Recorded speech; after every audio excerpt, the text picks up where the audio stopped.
I'm a guy who's at 25 million ARR who's working in public. There's no one else. The day that I got to New York in 2003, we were in this big 4-bedroom apartment in Tribeca.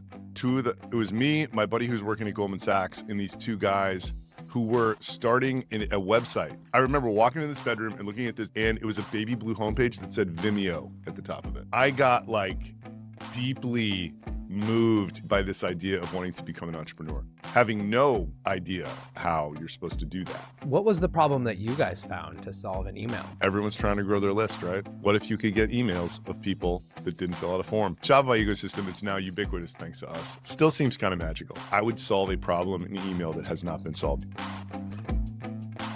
And lo and behold, when one of those came along and we did that, it was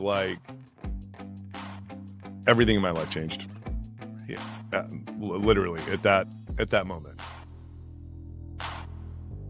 Hello, everyone. I think we have my most requested guest for the podcast, Adam Robinson. Welcome. I am very honored to be here, Aakash. Thank you very much. If you don't know him, you might be living under a rock, but he is one of those preeminent build-in public founders. I put him in the same category as Levels.io on Twitter, Guillaume Maubuchet on Instagram, Adam Robinson on LinkedIn. He is building retention.com and RB2B. He has scaled them up to over $25 million in ARR. And today we're going to break down how you might be able to scale up a SaaS startup to 25 million ARR, or even more exciting, how he scaled up RB2B to 4 million ARR in just 9 months. So your overnight story of scaling to 4 million ARR is actually 12 years in the making. And that's where I want to start. I want to take us back all the way to 2012. You were a credit trader. What inspired you to get into the world of B2B SaaS? Yeah, what is a credit trader? So I worked at Lehman Brothers. I was a credit default swap trader. So if you want to know what that is, watch the movie The Big Short. That literally was the job that I had. And it was great and it was exciting.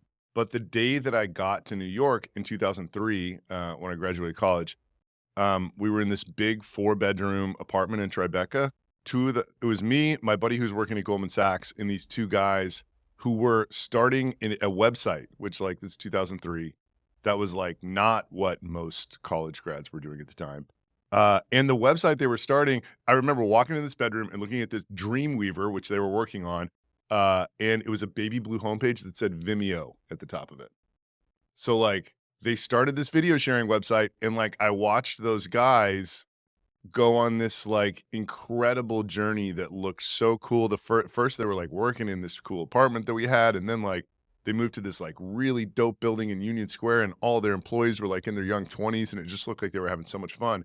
So I got deeply moved and impregnated by this idea of wanting to become an entrepreneur, having no idea how you're supposed to do that, right? There's no, there may be now, but there's no formal education to becoming a tech entrepreneur, right?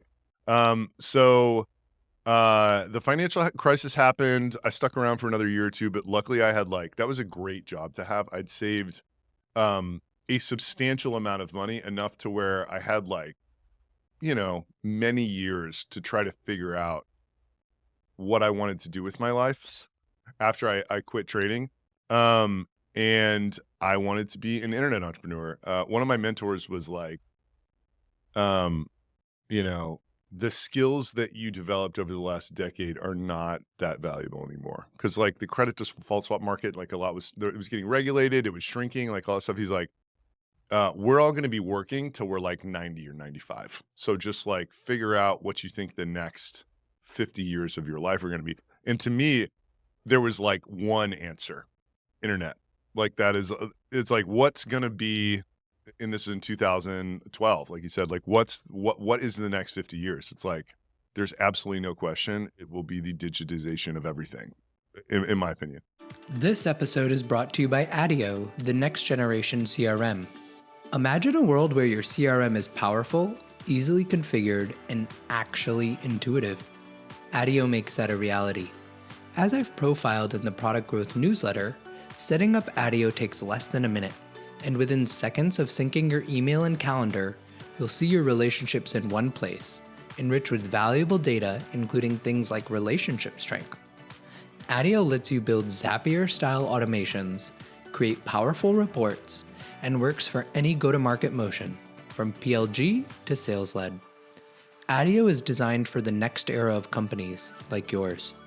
And companies like yours shouldn't have to deal with inflexible, one-size-fits-all CRMs. Join industry leaders like 11 Labs, Replicate, and Modal. Head to adio.com/productgrowth and you'll get 15% off your first year. That's attio.com/productgrowth. And I just had this view. I was like, if I can figure out how to navigate those waters, like I'll always be busy. Like I will always have work, like for sure. There is just no way that like tech and the internet will not continue to just eat our lives and our attention. So, and I still believe that. So, I started this like really long and winding road towards trying to become an internet entrepreneur. Like, and it's indescribable, like how different trading credit default swaps and creating a startup, a product that people will buy. Like there's no over, there's like, I mean, there's no, there, I can't even think of what the overlap would be, especially if like you're not taking investor capital. One argument could be like, oh, like you're talking to investors and stuff all day. Like you could, I could certainly sound smart and very credible because I had a successful Wall Street career. But like I wasn't even doing that.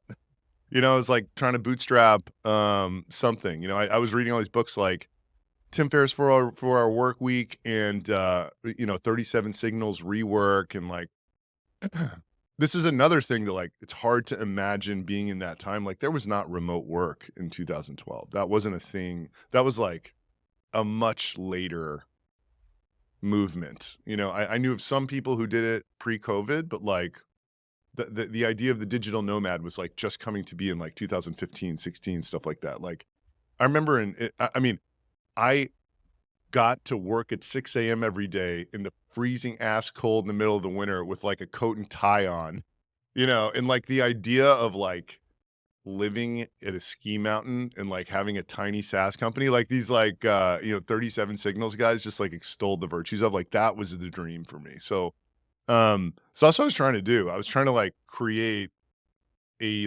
small lifestyle business that was just the opposite of the life that I had before.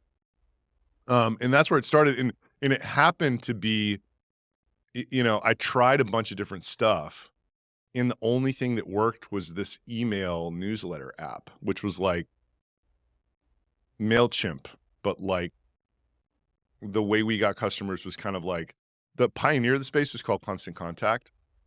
And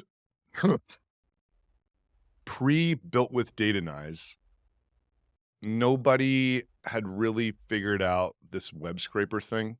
So we basically figured out that like we could scrape the sign up forms on people's websites. You could tell as a Constant Contact customer and then like just called in and was like, we'll get you 50% more opens for half the price. And like, we got 5,000 of their 300,000 customers to like switch over for $50 a month or whatever. And that was like the email newsletter app. And then it stopped because there were only so many Constant Contact customers, and like it didn't work for MailChimp because like MailChimp had this freemium thing. So like most people, 95% of people weren't paying for MailChimp. So like that whole, the economics of that go-to-market didn't work.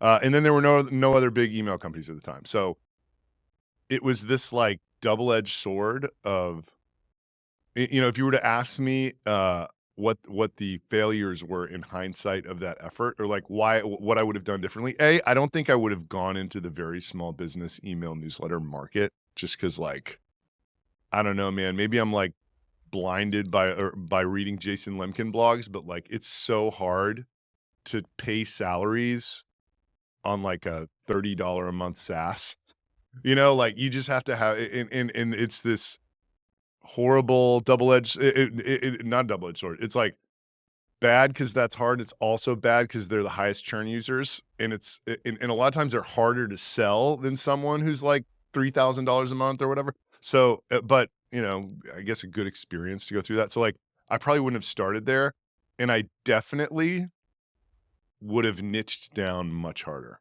So, somebody who is much more prolifically successful in the email space than I was this guy named Nathan Barry. He started around the same time I did. Literally was like flatlining at zero, and then he goes, he finally wakes up one day and he's like, I'm just going to say that I'm the email newsletter tool for food bloggers. And then he did a couple things that MailChimp didn't do. He like didn't double count contacts, and he made it so you could tag contacts. Then he went to the biggest food bloggers and was like, I made a tool for food bloggers. Got 3 of them using it, talking about it. And all of a sudden in the echo chamber of their universe, everyone was using ConvertKit. And then he went to like some other type of bloggers and did the same thing. Anyway, that was the first SaaS. Using that constant contact strategy, we got it to 3 million ARR pretty quickly. I mean, maybe 18 months or something like that. And then it just was stuck for 3 years. Luckily, it was profitable because there were only 6 people, but like that, and it was just so hard. Everything was so hard. You know, like I don't know how else to say it. Like my experience has been, you know, very much pushing the boulder up the hill until some moment in like 2021 or 2022 when the boulder started rolling down the hill. And now nothing is nearly as hard for me.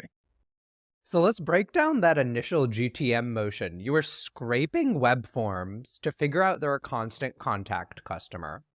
Yeah, So and this was was that when you couldn't, automated or? again, to emphasize, you couldn't go to Built With and just download a tech list. That dude Yep. hadn't started that company yet. And Yep. Data and I, same thing. So like a web scraper in that regard was an incredibly powerful weapon because nobody else was doing that yet. Like so the way I like to think about it is our product was uncompetitive across all of the channels that existed in the world because MailChimp was just so much better with its free offer and quite frankly, a much better product that was moving faster. And then we had this one channel that we found that no one else knew about that no one else was calling into, basically. So we were able to get value out of that channel, but then the channel went away and our product was not competitive across any other channel because it was like a broad, you know, it was like a slice of Main Street, very broad product that this enormous brand had built enough product for and brand for, but we were nowhere close. So how did it work? Did you have an engineer on your team build the initial web scraper? What was the seed of that at GTM Yeah. motion? Yeah. I mean, we built the web scraper before we built the product. You know, yeah, we were like, oh, like we could probably like get we validated that we could contact these people through enriching the URL of the website with contact information and just hitting them up and asking, you know, we kind of called them to test this, acting like we were constant contact and then just like hanging up. And we validated that they were actually constant. And it's like, you know, these are like largely, you know, solo 1, 2, 3 employee businesses. It's like flower shops and like, you know, whatever churches. It's like not hard to find who the person is that you should speak to. But yeah, it was like we did that. You know, it took however long to get all the data, a few months, and when we did it late in the game. We did not have the product yet when we discovered and validated that that was going to be how we found our initial batch of customers. That's awesome. So you didn't just validate like the product idea, you validated the go-to-market motion. And Totally. Hey, best book ever if you want to start a startup, in my opinion. 4 Steps to the Epiphany. Have you ever heard this? I have heard you mention it. Say more about Yeah. it. So, the lean startup is like a much easier to digest version of that book, which is very well known. But yeah, I didn't know about this book until 10 years after this point, but I fell into doing what he believes is the only way to start a startup, which is you are developing your customers in parallel of developing your product. And that is what reduces risk of startups because your market intuition is often just bad. It's just wrong, you know, and like product's hard, you know, product's hard. It's like usually the initial idea that you have, it's different when it actually hits the market, and it's different because of the feedback you're getting, and, like, sometimes the differences are subtle, but they're subtle in a way that, like, changes the adoption majorly. Sometimes it's, like, just a totally different thing, but, like, it had to start at your idea, you know?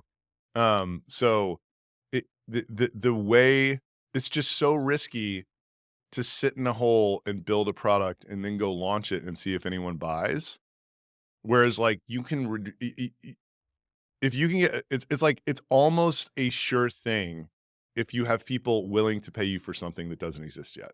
Almost a sure thing. If you can, like, identify the TAM is big enough, like, that if people are paying you for this thing that doesn't exist, you will almost surely succeed to some extent, you know? So it begs the question, why wouldn't you do that? Right? Which is like, I'm trying to, like, build a community of founders to tell them this, right? Because it's just so, a lot of people who've heard, gone to business school or, like, heard of this guy or whatever, they already know this, but it's not, if you haven't had this beaten into you, it's not intuitive. It's the way that you should go about building stuff, right? Because it's just not what you think about invention, right? Like, invention is very much like a mad scientist in a lab, and he's, like, concocting, like, Back to the Future style or whatever, and then you, like, come out with this thing someday, and you're like, "Okay, world, here we are," you know? But that just raises the risk of failure astronomically, and then, what I think gives people in tech the ability to do that is investor funding, which magnifies the risk by a bajillion times. So it's like, not only are you building product in a way that's incredibly risky, you are amplifying the risk by being dependent on someone else's money, and you're on this timeline to, like, make this thing work. That's just not my understanding of products. Like, you, there's just no way. It's like the journey to product market fit. There's no way you can guess before you start how long it's going to take, but that's what investment capital does. It's like, well, you're going to have to figure this out in 18 months or you are fucked, you know? And when you reached 3 or 4 million ARR so quickly, you must have had that moment where you thought, well, I probably could raise now. How did you think about that decision? Yeah. So luckily we didn't need to, because we were quite profitable. It wasn't great. It was like, email has this beautiful thing, which, like, none of the stuff that I sell right now has. It's actually like the value metric is naturally expansive. So, like, you're charging based upon people's contact lists, and those grow over time. So, like, even though SMB is high churn, the reason Klaviyo is a monster, for instance, or like HubSpot got to be so big or whatever, is like the email lists grow faster than your customers are canceling, which is incredible. Like, that's not the case at Apollo. It's like data's the opposite. It's like you get most of the value of, if you think about the value of an email list, it's like very high on day one, and in month 4, it's like not nearly as high as it was on day one.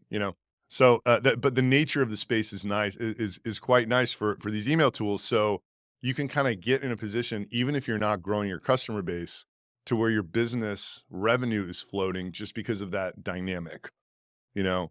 So, that's good and bad. It's like, how do I describe this? You know, so, I have a couple co-founders. We were, like, making, like, okay money, but I was living in Manhattan, and I was a single guy, and I could do whatever I wanted, but, like, I couldn't have, like,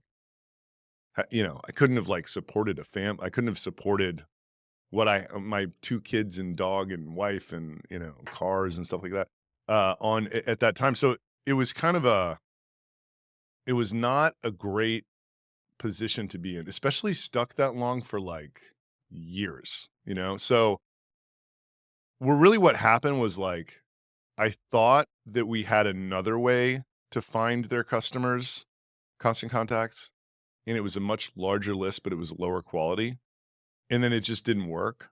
Like, we got a bunch of people calling it, and then it just didn't work, so we kind of, like, shut that down, and then there was there wasn't a growth path. So like immediately before that, it might have been tempting, but I also kind of knew that like I didn't know what we were going to do after this next list.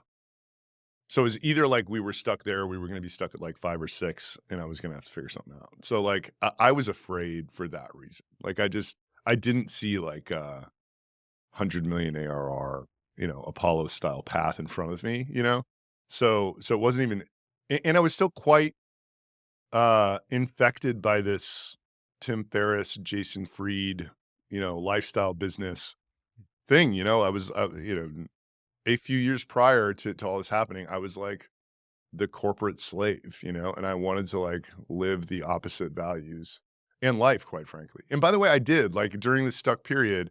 I rented it had always been I love skiing. It had always been my dream to like go be a lifty, but I was too ambitious professionally, like live in a ski mountain for the winter. I thought that'd be so cool and ski every day. And like, 5 years in a row, I rented a condo in Aspen at the base of the mountain, did my job, skied from 9 to 1 every day, worked from 6 to 9, skied from 9 to 1, like worked from 1 to 6, went out to dinner every night. And it was awesome. Every day I was like, I can't believe this is my life. This mountain is empty. Like I'm on this gondola alone. Like who gets to do this? Like this is absolutely incredible.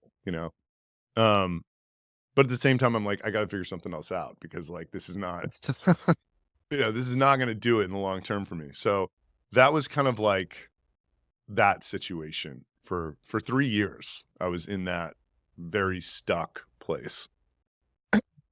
That's really interesting. You basically reached what you wanted. You could Yeah, become the but lifty. You yeah, could but I live didn't it. I didn't think far enough into the future. I definitely created what I was after. There's 2 problems with it. One, when your logos are shrinking, that's not gonna last forever.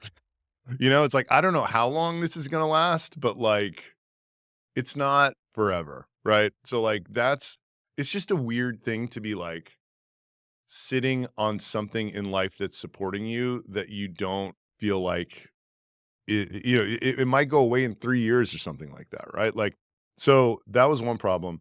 The second problem is I just had no idea how expensive it was to, like, have a family, quite frankly. Like, I still can't fucking believe it. Something happened during COVID, like, I'm just dumbfounded by the amount of stuff you have to buy and, like, services and help and, like, all this stuff if you have 2 people that are working in Austin, Texas, by the way, which, like, has gotten much more expensive, but, like, it's not even New York, right? Um, so yeah, I think they say your goals always keep getting higher, but I was very blissfully ignorant of my ability because I was like living like a nomad. I was like, oh yeah, I can like totally make this thing work. Like my brother's got a bunch of kids. I see what he does in California. There's no way I'm gonna have that much crap. Like they're consumers. I'm not, right? Like and there's I don't know, like you get in the middle of it all and I don't see a way around it now. you know?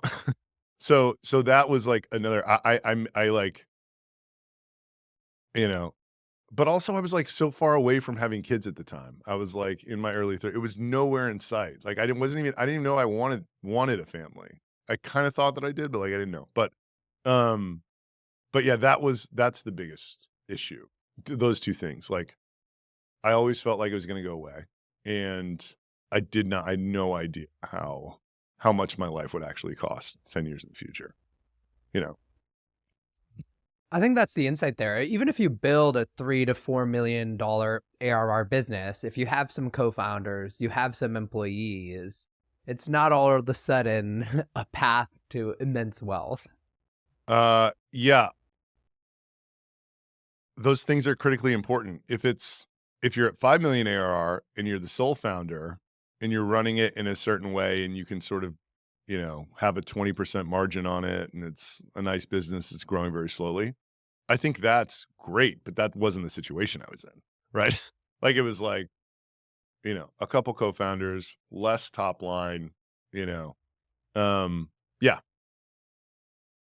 but it's a weird thing because, like, if you keep running it lean, it doesn't take that and this was a strange sort of, I was just asking everybody what I should do, it's like I was just seeking advice from outside of myself this whole time, which I believe is not the place that you should go. Now, this is kind of getting philosophical, right? Like I would ask anybody who I perceived as higher status or ahead of me in this journey what I should do, right? With this. And the answers kind of fell into two camps. One was like, well, just go sell it for 1 times revenue and go do something different, which I couldn't do at the time. I like had plowed all my savings into it and just didn't work. The other camp was like, well, dude, if you just like get that 3 million to 5 million, then you and your co-founders are set, which was true. It was like if I was, if you sort of multiplied that by like 2.5 or whatever, because it was, and if we could do it in a way where it wouldn't add expense, that was the case. The problem is, which I know now, getting a business that's stuck at 3 million, there's a reason it's stuck, right? Like it's really difficult to get it to 5 million. And what it ended up, and so, there was just, I think it's a good time to talk about this. Like one of the people that I kind of shook down for information, there was anybody in the email space, even tangentially, I would just be like, here's the predicament I'm in. It's in the email space. I don't know what to do. Like, I don't know how to navigate this. What should I do? And there was this girl who worked at Litmus, which was like this email testing tool. She was giving a speech. I hit her up after the speech. She did a call with me and my co-founder. It's like, blah, blah, blah. Here we are. We're thinking about doing all this stuff. What should we do? She said, I would solve a problem in email that has not been solved. And like, lo and behold, when one of those came along and we did that, it was like everything in my life changed. Yeah, literally at that moment. And it has not been like that since. And now I sort of also know what product market fit feels like. And like what I was in at Robley was not that, and like, another adage, what I think is mostly true. I think a few people have sort of defied this, but like I have a friend who started BarkBox. He's a founder of this, like, the dog, it's like a dog box. The IPO, big company.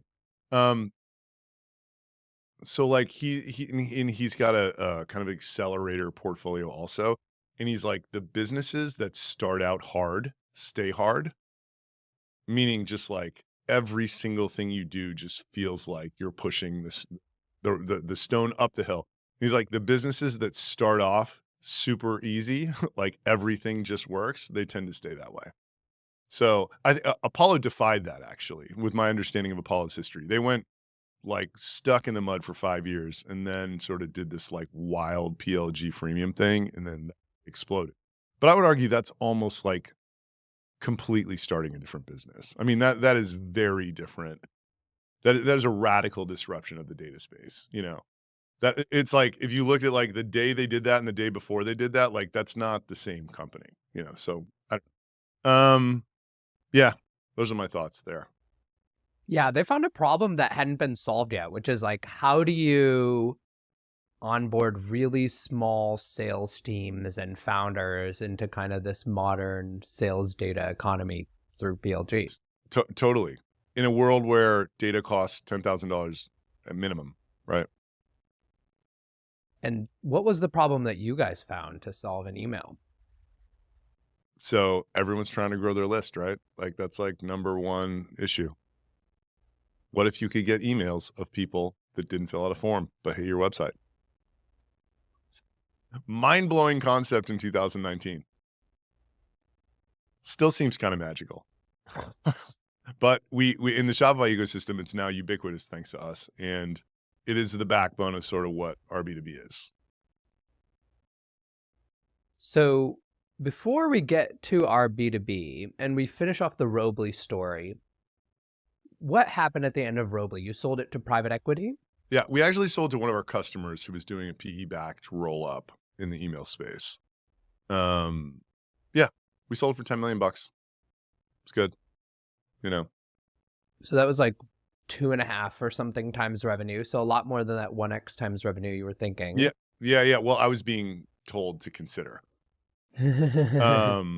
Yeah, I think maybe it was like 7 times EBITDA is what they ended up paying. Like, it's pretty profitable, you know? So, 7 times EBITDA. And how did that come about? How did you decide, okay, we're going to be selling this and moving on to something yeah, else? so that was the story there is like, I thought when we found this problem that hadn't been solved in email, it would finally be the way that we grew our ESP, our newsletter app. And the reason that I liked the feature so much is because you can't be in this self-regulatory deliverability organization that all the big boys are in if you sell data. You're not allowed. They have to be in those because if something goes wrong at Hotmail for MailChimp, they have to have somebody that they can pick up the phone and fix the problem that day. Otherwise, it's like a cataclysmic problem, right? So, um, I was all fired up about this. We started it as a feature in Robly once I figured out how to do it. Called it Robly ID. People were signing up for Robly, using Robly ID, downloading the file, putting it in Klaviyo, and telling us it was like 10 out of 10 NPS. Not using the rest of the platform at all. So there was a moment when it was like, oh man, like this is not going to make this, you know, because like our ESP was just like behind. You know, we didn't have a drag and drop automation builder. Like we didn't a bunch of integrations. We didn't know who we were for. It was just way there was no way someone was going to use Robly and not Klaviyo, for example, who was like an e-commerce store. Um, and I knew that, and I knew we were never going to catch up. So it was like, oh, if we spin this out, connect it to everything, and make it a standalone thing, it has a chance of being a great product. If we just make it try to do what I want it to do, it's not going to be a good product at all. So in November of 2019, spun it out, made some basic integrations with like, you know, 3 or 4 ESPs. In like, I just remember like I spent $1,000 making an animated. I watched digitalmarketer.com's video sales letter course. Then I took their script and just like put in sales copy for what was called get emails. And then I had a girl named Romina on Upwork make like an animated word art video that was 2.5 minutes, put it on Facebook, $5,000 of ad spend, 10K MRR, just straight PLG click through. So like if I spent $5,000 on Facebook for Robly, I wouldn't have gotten $50 of MRR. I've tried, you know, like because it's just it didn't work that way. Like, you know, like I'm sure MailChimp could do ads for their free product and sort of make that work. Like I couldn't run ads. Uh so it was very obvious that this new thing was where I should be spending my time and the old thing was not. And then fortunately at exactly the same time, you know, people are doing crazy stuff. This is 2020, 2021, like everyone was trying to like, you know, whatever, like go big. So this customer who I had known for years was like, dude, we're trying to like buy small ESPs and roll them all up. Do you want to sell yours? I was like, yeah, I do. So that's how it happened. So, what eventually became retention.com? Get emails, that. And basically it's like, whenever you're there, you know, like Warby Parker came in the first month and like paid $20,000 a month, and they're still paying $20,000 a month for this tool. And we had a $9 subscription. So it was this wild PLG, right? Like just crazy range of, we didn't get anyone else like Warby Parker for probably 4 years. We always thought that we should, but like we just didn't know how. Like Diana had an existing relationship with them.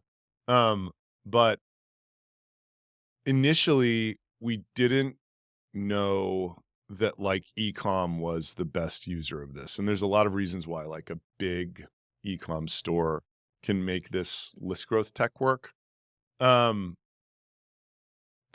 years in, we realized that. We realized for the prior 18 months, these big Shopify guys were like telling all their friends, they freaking loved it. They never churned. And they had big enough lists to where they could kind of like launder these like hot emails in, and it just worked, right? Like in this deliverability paradigm. That's kind of it. So once we realized that, we realized there was like another identity product suite that we could build for them, which is so it's like the first product was just like someone hits your site, we'll add it to your email list and like mix it in, show you how to do that in a way that it won't screw you up, right? Like kind of hide the new emails. And then for these e-com guys, abandoned cart, abandoned product, like Klaviyo, I really think like the fundamental innovation of Klaviyo was just like making those abandonment flows out of the box for like every Shopify store. And then Shopify 100x'd during the period that Klaviyo, was born. So they got to enjoy this like amazing, run Shopify had. So, um, those are the most lucrative emails that you can send. There's a fundamental problem there where Klaviyo can only send the email if the person's logged into the Shopify site. Who is logged into a Shopify site? Like when you're nobody, you're logged into Amazon, you're logged into Facebook, nobody's logged into Shopify sites. So there's this audience, and it's a shockingly large amount of people that they're just not sending these abandonment flows to. And then if you add in, which we actually don't do, but if you do some like other first party cooking strategies and stuff like that, like you can dramatically expand the audience of abandonment flows that get set out. So those are like the two flagship products for ecom. Once we were doing that second thing, the name get emails was no longer appropriate. And I like, because it's not just getting emails. It's like, the product is like the value is well beyond just like, oh, we'll like get an email for you. And I really thought that when we honed in on this ICP, we would have a churn dynamic that looked like Klaviyo, which I was very wrong about. And I sort of understand why now. But I thought we had like a unicorn several times over, and it was like this, we need a brand. And having a domain like that, I wouldn't recommend doing it as you're starting your startup, because I think it can like lead to a bunch of false signal, which I think when you start, it's good to have a bad name because you need your product to be so good that like, it's sort of like everything is going to be easy. The only way anything's going to work is if your product is great. I think if you like if we started with retention.com, it would have given us like some false hope or whatever. So, but when you're 4 or 5 years in and you're like, wow, this is really working. Like if you have the opportunity to buy a huge domain that is very sort of like appropriate for what you're doing. I mean, retention.com isn't the best name for what we did, but it was like appropriate and it was the biggest word that I could buy. It's like totally worth whatever you're going to pay for it. I mean, it's Times Square real estate. It is unbelievable. You know what I mean? Like CEO of retention.com, like that when I bought it, we had 8 people. You know what I mean? Like there's just, it is so much more authority, than the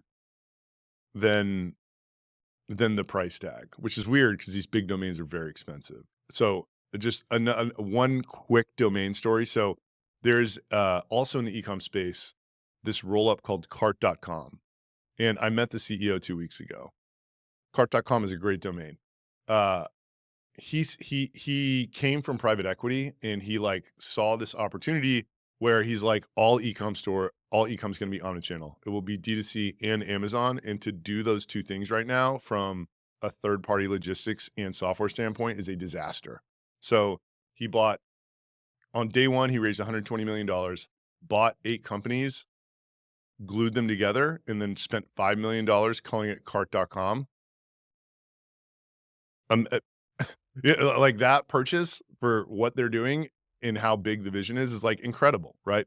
Definitely worth the $5 million to like, for them, every single sales call they show up to, is cart.com, right? So anyway, that's what retention.com is. How much did you spend on retention.com? 800 grand. And that's like Wow. hard for, it's easy to spend $5 million when you raise 120 million, but like it was hard to write an $800,000 check, like, for a word, right? Like a lot of people did not think it was the right thing.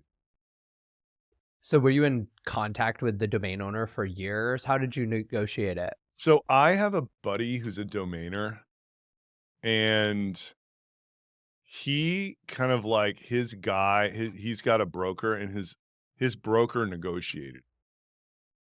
and apparently this woman had owned it for like 29 years and like had taken domain classes. It was this one and like one other big one she owned. And apparently there was an $800,000 deal on the table a few years back. It fell apart. And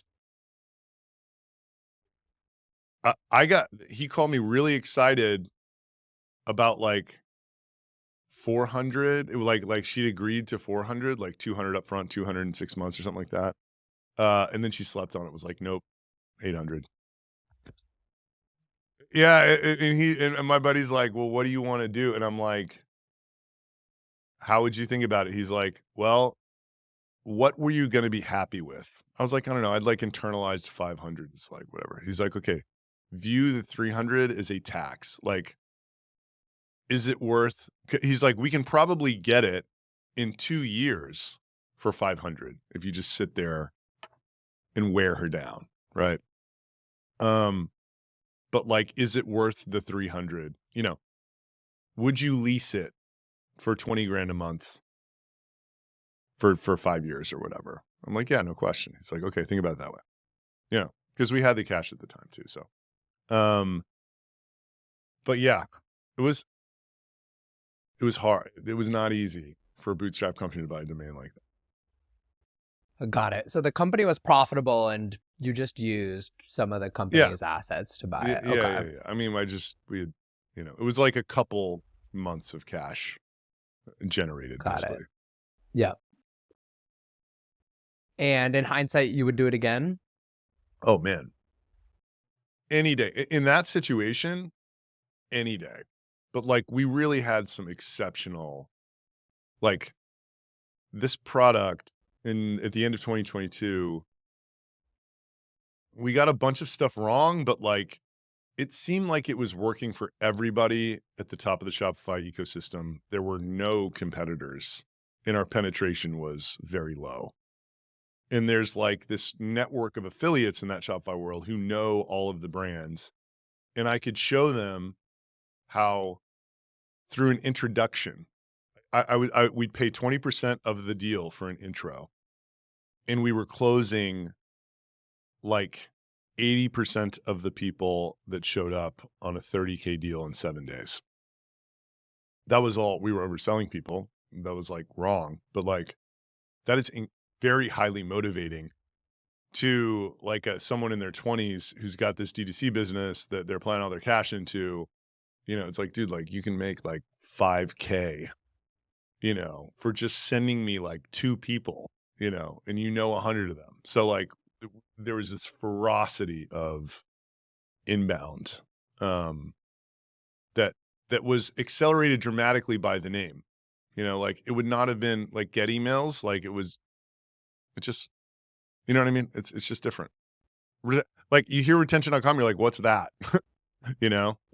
You just assume it's a big business. Yeah, exactly, which is why I bought it. You know, like it's just like it's an automatic.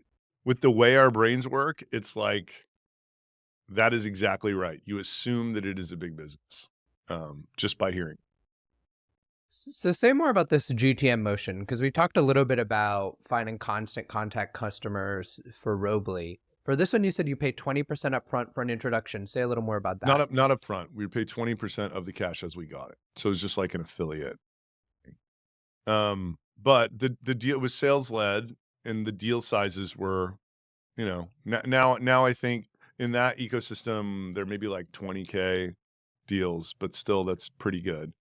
And you know, the key is it has to be set up correctly for that to happen. Like the people who know people also need to be like interested in affiliate commission. Cause like a lot of times people who know people, it's like if the people who know people are like VCs and they're already like billionaires, like they're not going to care about like you know, you're like, oh yeah, I'll pay you 20% of the deal. It's like, that's not what they're playing for. Right. Like, so there was this magical incentive alignment between the deal size and velocity that we had and where these dudes were in their lives that like would motivate them to drop everything that they're doing to intro us to everyone that they knew. And to make something like that work, I think that's how you need to think about it. It's like, if you're gonna get an affiliate motion to work, it needs to be so good that these people will literally drop everything that they're doing and focus on you for like 24 hours, right? For that kind of emotion. And then there's like a different type of affiliate motion, which is like, if like you have a great add-on to like a GoDaddy domain sign up and they put you in their like click through or whatever, that's a totally different, set of incentives that need to be in place to work. But like the world is driven by incentives and like that thing at that time. And we still kind of have that motion. Like it's very much at retention.com. Like we're going up market as all SaaS has to over time, right? Because it's just like you just have to. The products always work better for bigger customers, and it's just like the revenue's stickier and you just have to do it.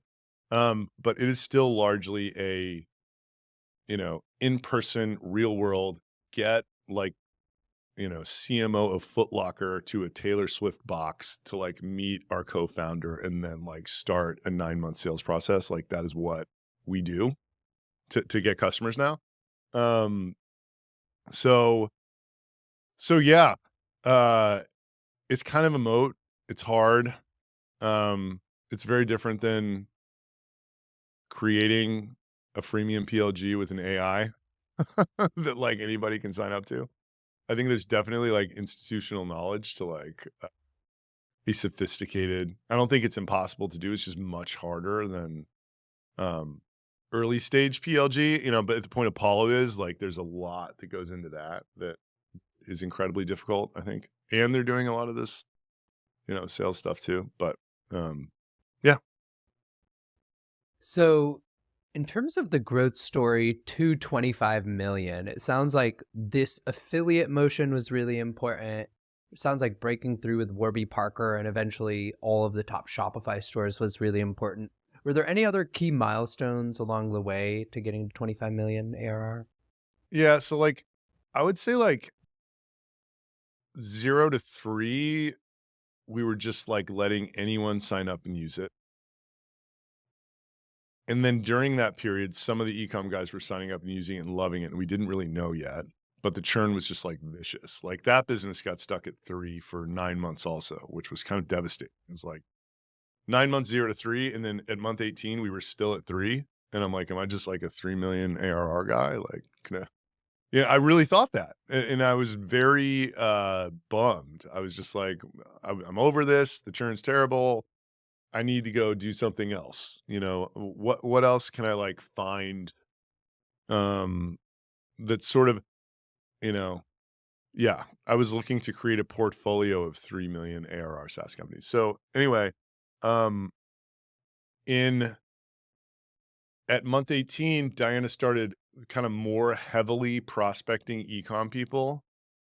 And then at month 36, we went only ecom. And month 36 was probably 8 or 9 million ARR. And like that was when that bought retention.com and then that focus on that Shopify ecosystem and that affiliate motion kicked in. But it was all, yeah, we still had like 6 people at like 10 million ARR. It was just out cold email when that was much easier than it is today. Um, and inbound because the product was very novel and it worked. And that's another thing that I think is like important for people to remember about product. It's like, I think product actually enables go to market. It's like, if you have something that's good enough to where people are out there talking about it, and then you start poking them with emails and ads and like whatever else, they'll respond to those emails and ads.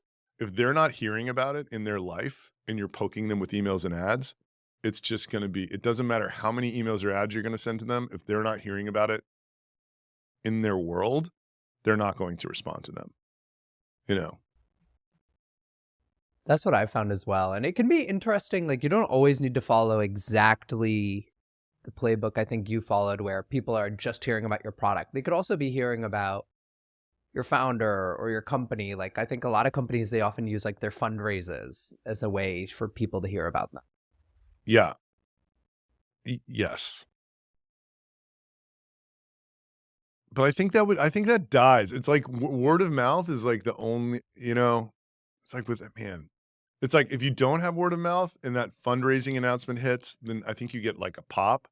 If you have great word of mouth and then that fundraising announcement hits, it can be sustained, you know what I mean? It can be like it can instead of like that that it can like put you on like a different trajectory. But the word of mouth, I think for sustained growth is like imperative. I just don't know. You know what I mean? Like product word of mouth, like how would you, I just I always say like I think the world is set up to where if your product is good enough to have word of mouth, there's like a million things you can do to accelerate that. But if it doesn't have word of mouth, all of those things that you would do to accelerate the word of mouth are going to be like, 1/100th as effective. So it's like, who can afford to buy the ads? It's the person who has the word of mouth, right? Like, and the ads actually work for because of that word of mouth, right? Like, I don't know. Yeah. So eventually you hired a COO, Santosh. Talk to me about that. Yeah, so Santos was like,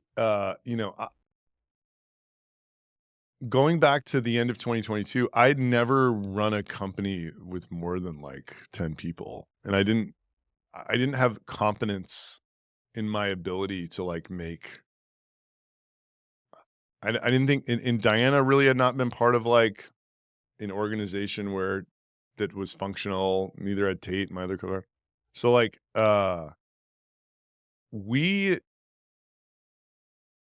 I, I was just seeking someone to like help. I thought we had like a multi unicorn on our hands because of this. A lot of the signal ended up being misinterpreted, but it was just this crazy environment. And I was like, man, like this is going to be like a 9-figure ARR company. Like I need someone to like help me do this. And, you look at Santos's resume, he's helped a lot of company. It's strange to find someone who like likes the 10 to 100 stage because like the 10 stage is like very messy a lot of the time. And it cleans up along the way. And he just loves that stage, and he, I think once things get cleaned up, he doesn't like it as much. And his sort of like what he brings to the table becomes less valuable. And he told me that coming in. He's like, "Well, most of the value you're going to get out of me is like in the first like, 6 or 12 months or what." So, that was really what I was seeking with him. I was like, "Man, like," and he didn't even start full time. He was working for us a lot the first year, but we had a different kind of advisory room. He agreed. He was trying to help a guy sell a business who was out of Australia. Uh, and he was like, "That's not really a full-time job." It's like, I'm trying to get it sold, so it's like whatever. It's like my title's co-CEO, but I'm not that right now. So he's like, "I'll give you 4 hours a day." Because like if I'm making a career move at this point, this may be my last gig, like I gotta like the business. And he's like, "If I like it in a year, I'll join full time. If either one of us wants to cut ties, we cut ties." So, yeah, we went through this, like, period of euphoria and then, despair 'cause, all of the signals we were reading were wrong, we were overselling, and, like, it was the churn thing was just so different than I had imagined. Um, and, and yeah, his role changed from being literally involved in everything to like, this in 2024 is, and then it was like helping sort of get RB2B off the ground. And then once I was off the ground, he was like trying to like, create a kind of like an enterprise data sales business. Like, you go and sell whoever, Bombora, like something that helps their data asset incrementally. Um, and that ended up not it was just doomed to fail from the start. Like, we started the effort way too early, we hired a very expensive salesperson way too early before we had the data asset. It was just so we ended up not doing it. And then, and then he actually transitioned out at New Year's because we had kind of, like, done what like, we're now, like, if you looked at our company, you're like, "Oh, they operate definitely not like the popsicle stand that they did when he got there, and it's like they're very much on their way to, like, operating like a real company. So, so yeah, that was, you know, I do not it's just it's so hard imagining being back there. Like, I literally was just like, "Dude, like, I don't know which way to run right now." Like, I wouldn't trust myself. I don't know who I don't know anything about building a company. You know what I mean? Like, I don't know how to hire people. I don't know who to hire. I don't know what when it's like, "Oh, everything, you need processes." It's like, I didn't even know what processes meant until maybe mid last year. We got this, like, incredible executive coach, like, we have this system called EOS that we now operate, with, and EOS is not the answer, but, like, it's just a framework that, like, if you get everyone to adhere to, it's, like, very good for, like, planning and focus and accountability and stuff. Um, but yeah, it's like, it's really easy to I don't know, I just feel like 10 years into my entrepreneurial career, I have enough respect for the game to, like, know what I don't know, and I feel like that was, company building was something I had 0 experience in. Uh, so that was what I was looking for there.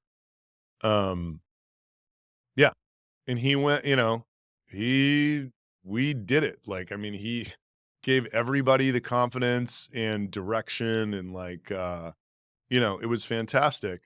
And then, once it was all kind of running, we have this other girl, Kelly, who's like doing the actual COO work, who's like currently has that title. Um, so yeah, now he's going to, I don't know, he's raising a bunch of money and going to do something with AI. And I don't know. I don't know exactly what it is. He's working with Amit from Clearbit.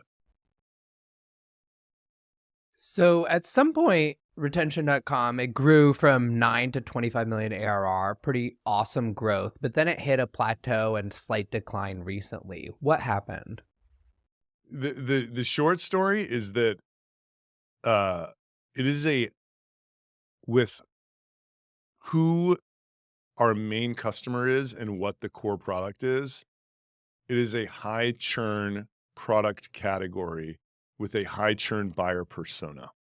So, like, anybody that's sold this website visitor activity will say the same thing. Like, if you ask Clearbit, they're like, unbelievably high churn. Uh, and I think it's like when there's a spectrum of churn um, in product categories. And if you look at the biggest companies in the world, a lot of them are CRMs or email tools. That's like system of record, right? Like, I think Apollo was contemplating creating a CRM for the same reason, because, like, data's fucking high churn, and, like, their churn's lower than if all they had was data, but, like, it's still, it's like, how do you solve it? It's like, well, you build everything under the sun and hope that that sort of does something for you, which to some extent that it does, and then you start pulling from the bottom of ZoomInfo's market and trying to do these bigger, stickier deals, which is the other thing. It's like you sell to a lower churn buyer persona. It's the only 2 things you can do. The third thing, which Clearbit would tell you, is like you try to get multiple departments using your thing, which, like, I don't know, quite figured out yet.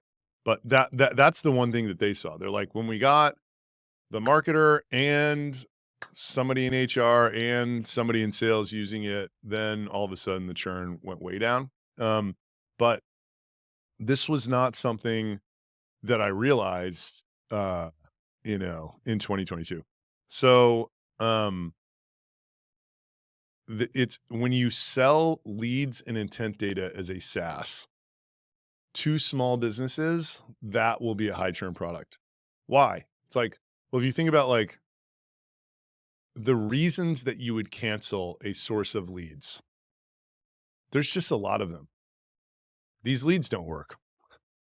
I don't want these leads to be part of my strategy this quarter.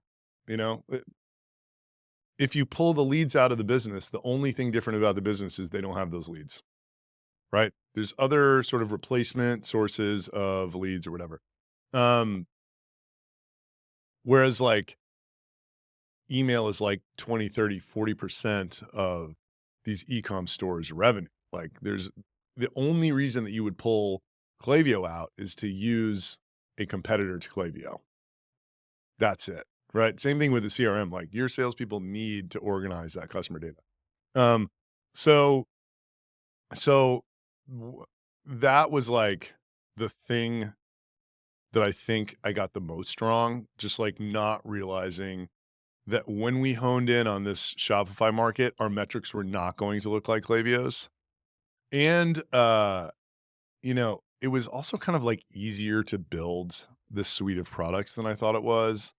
And like 18 months in, we had, 5 competitors sort of just like another thing that sucks about this product is it's a pixel. So you can just literally go to Built With and see every single one of our customers. So, 18 months into this journey of like being super loud about this, we had 5 people hitting up all of our customers saying that what they did was better and cheaper and like whatever. And these Shopify guys, a characteristic of small business is they will listen. They're like, "Oh, you're going to save me $500 a month? Cool. Like, let's do a call." Whereas like we did our first true enterprise deal with American Eagle. It took 9 months. There's no way that somebody could hit American Eagle up like they do the Shopify guys after they spent 9 months integrating our technology into their entire thing and like for $5,000 a month less or whatever, get their attention, right? Like it's just that is why enterprise is a stickier persona. It's like once you get in there, you're not coming out. It's got to be a massively transformational thing. So yeah, that's really what happened. It's like we kind of won that Shopify Plus market. And then, another thing that I did when I was really going for it is like I did a $5,000 a month unlimited plan for the big guys, thinking that it was so underpriced that I could raise it in year 2. Because like, we cut a lot of people's price who were paying us 10 or 15K, and happily, by the way. Um, Thinking that it would build in this revenue expansion and it would like look like Klaviyo or whatever. What happened when a year came around? We had these fucking competitors that were like, "I'll do it for 2 grand." So instead of getting expansion, we actually got contraction at the renewal. So you combine all of that stuff and it's chopping around. Like I think it's still a little so like another thing we're doing is like we've added some very large cost per lead deals.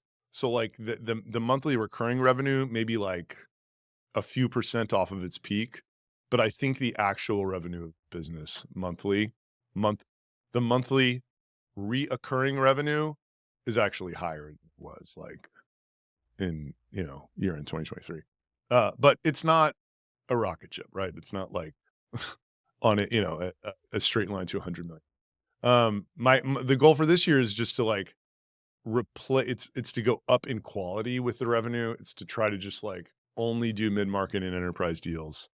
If we can swap out that revenue for the Shopify revenue, then it will grow again at some point because that's revenue that's not going away. Whereas like the Shopify stuff is like, it's it's weird because some of the customers never churn, but like the average across the book, it's like 18 or 24 months, you know, which is just, it's just hard. It's just hard to replace your book every 18 or 24 months. So that's why, right? Like it's churn. Everything comes down to churn in these subscription In businesses. SaaS, yeah, it really does. Um, and you want to not, it's easy to sort of ignore it in the beginning, but RB2B is even a great example. Like we got absolutely hammered with churn. I mean, really bad, like 11-12% per month in like October, November, December. And really the reason is because like, man, I just got with this LinkedIn thing, everyone tried it and what the work, I didn't even really realize this, but like what we were telling to people to do was like either use Clay and Smart Leader instantly or basically put a human in front of this noisy ass Slack channel and figure it out. Um, and that's hard and it doesn't work. If you're trying to book demos that way, it just doesn't work. And now we're being, it's less top of funnel. We stopped doing cold email, stopped running ads. We're being very disciplined about who we're spending time with to like onboard this and basically send the signal into HubSpot. If it's a named account in HubSpot, then you find the rep and either start a manual or automated flow of, some action, right? It triggers an alert or it triggers a sequence or something in HubSpot. And if it's not a named account in HubSpot, it just gets ignored and goes away. That is like actually a beautiful implementation, which we were not doing. So the churn's like cut by 2/3. We're not like closing anywhere near as much of the top line, but it's like slowly drifting up now. Whereas like we were closing, right? It's PLG. We were like top of funnel was much bigger in the fall, but it was just like stuck in the mud. Yeah, you really feel it. Even not in software subscription. So I run a newsletter subscription, and the bane of my existence is churn. So some of the metrics I look at, like I tend to look at how many of my paying subscribers, because there's no real expansion. So how many of my paying subscribers are still subscribed after 12 months, after 24 months? These are some of the things I tend to look at. What are the key sort of retention and churn metrics you're looking at as you're trying to improve churn? So like, this is just an interesting question. These are two different businesses in very different places, right? So like, the retention.com one, I don't even know what the actual churn is of it, but we're just like really focused on, and we have been for a year. It's like the customer success journey of, first it was understanding the churn reasons and then trying to build things. But like an initiative for last quarter was trying to get these 5 employees that we have in the Philippines who are doing like lead gen for us to do hand monitoring of all of the 1,000 accounts we have, to where they do a detailed deep dive once a month to make sure everything is good. Maybe it's once every 2 weeks. I don't know. Because like we found that one of the main reason people churn is if something is wrong, right? Like something went wrong with the implementation. It's like, I don't want to deal with this. I'm out, right? Like very classic sort of Shopify mentality. So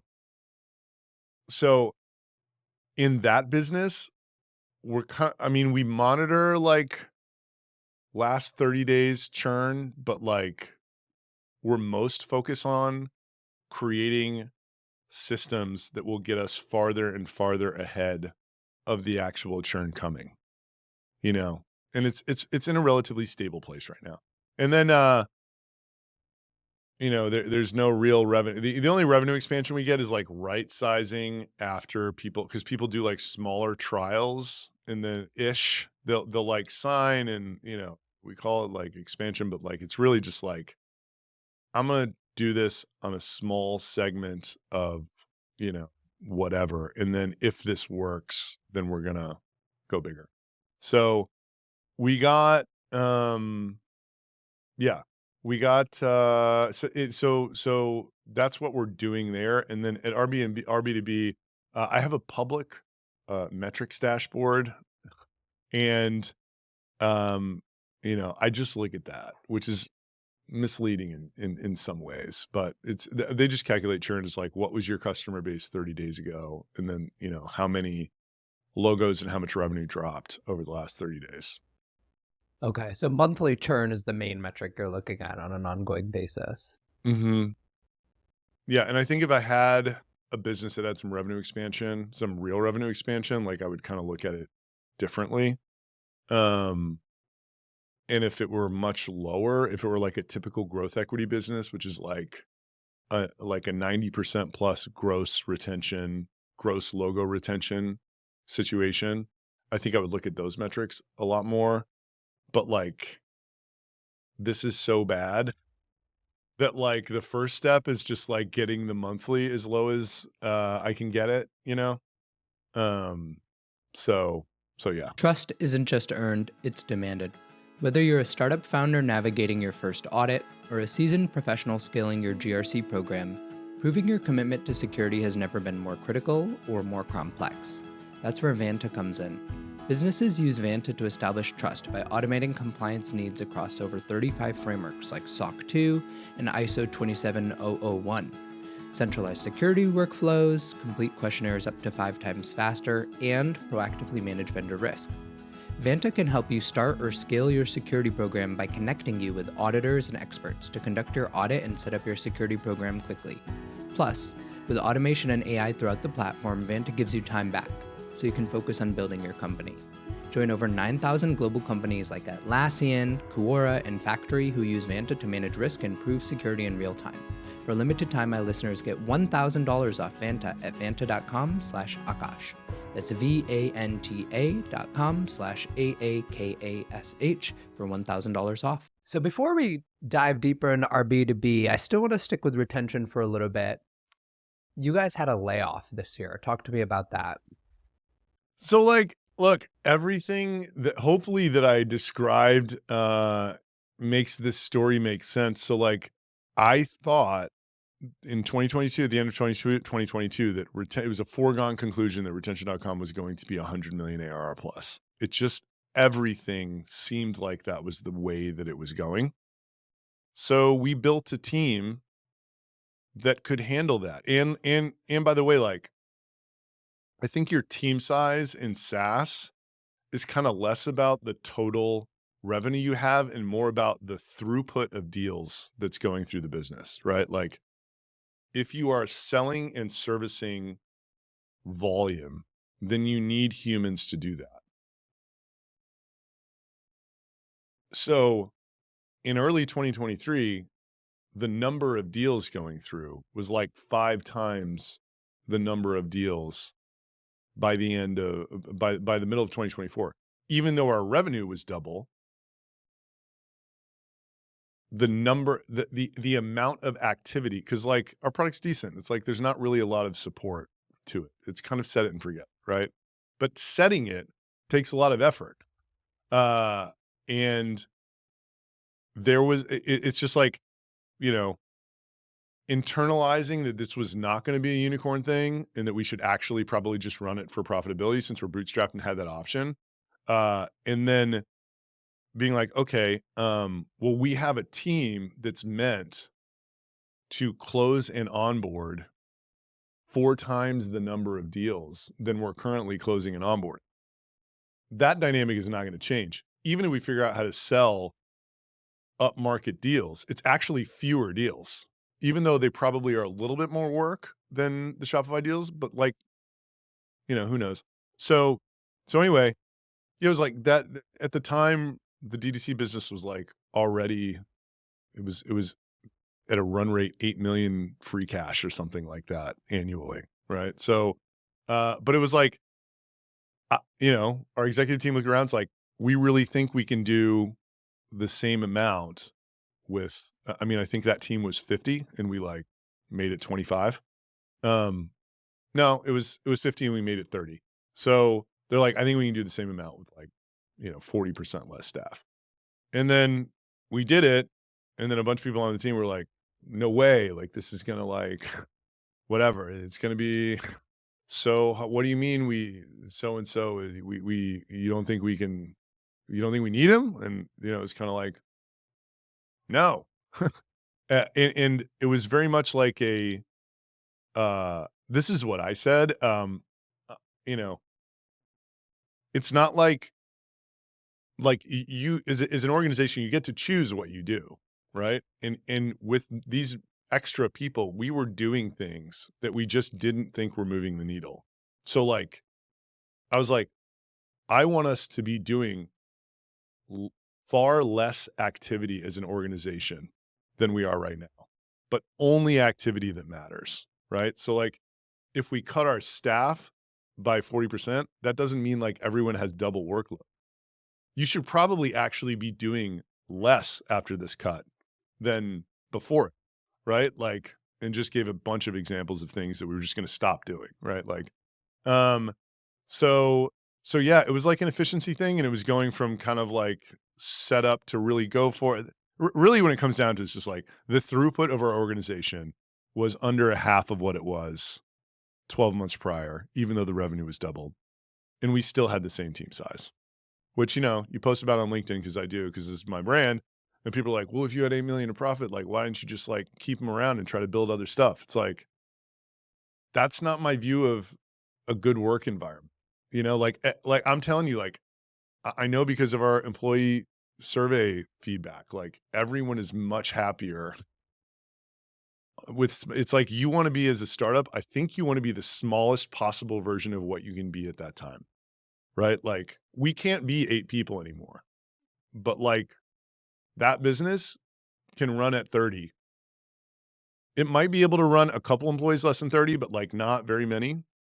Um, and then if we had 40, it would be fat. It would be excess. We would be looking for things for these people to do. We would be creating work that is unnecessary out of thin air. So that was what that layoff was all about.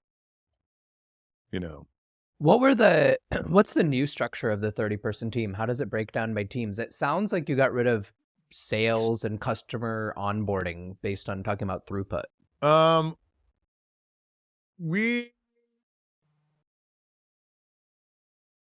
I don't think we cut any engineers, but we cut in all the rest. It's kind of like go to market and customer success. Really, the thing that I think we had the most of is like, you know, look, if you ask me if, and we're trying to move up market, but it's like, if someone buys a product for $1,500 a month, I don't think that they want quarterly business reviews. It's my opinion, right? Like, I think these people are buying what they perceive as a self-serve product. I think they want to be onboarded in the right way. They want to know that if something goes wrong, ideally they would be alerted, but like they can go somewhere and get a very quick and incredibly thorough response.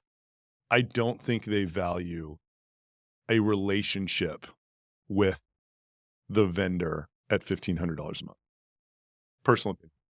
We had always been striving for something different than that. Like, Diana had this vision that the customer success department would be all over, you know, you would know everything about the business, yet also manage a book of 300 or whatever, like 200, 100. I don't even know what the number is. So that department, for what we ended up, for what the customers ended up valuing, was just way bigger than it should have been. And then, you know, we didn't need as many salespeople because how we get customers, it just wasn't helping us generate demand, and we didn't need them all to close the deals. Yeah, onboarding. Yeah, I think there weren't that many on, you know, it was like the customer success department was outsized for the type of experience that the customer actually wanted. And also you're evolving ICP, right? Because you're moving beyond just those Shopify guys. Upmarket, yes, evolving. You know, we have a bit of we're exploring like a different vertical altogether. Publishers, they've been getting hammered the last couple of years, and we think our identity can help them in a couple of different ways. So now you're $12 million run rate profitable. What are your goals for 2025? I want to improve the quality of the revenue, right? Like, if we can improve the buyer persona, and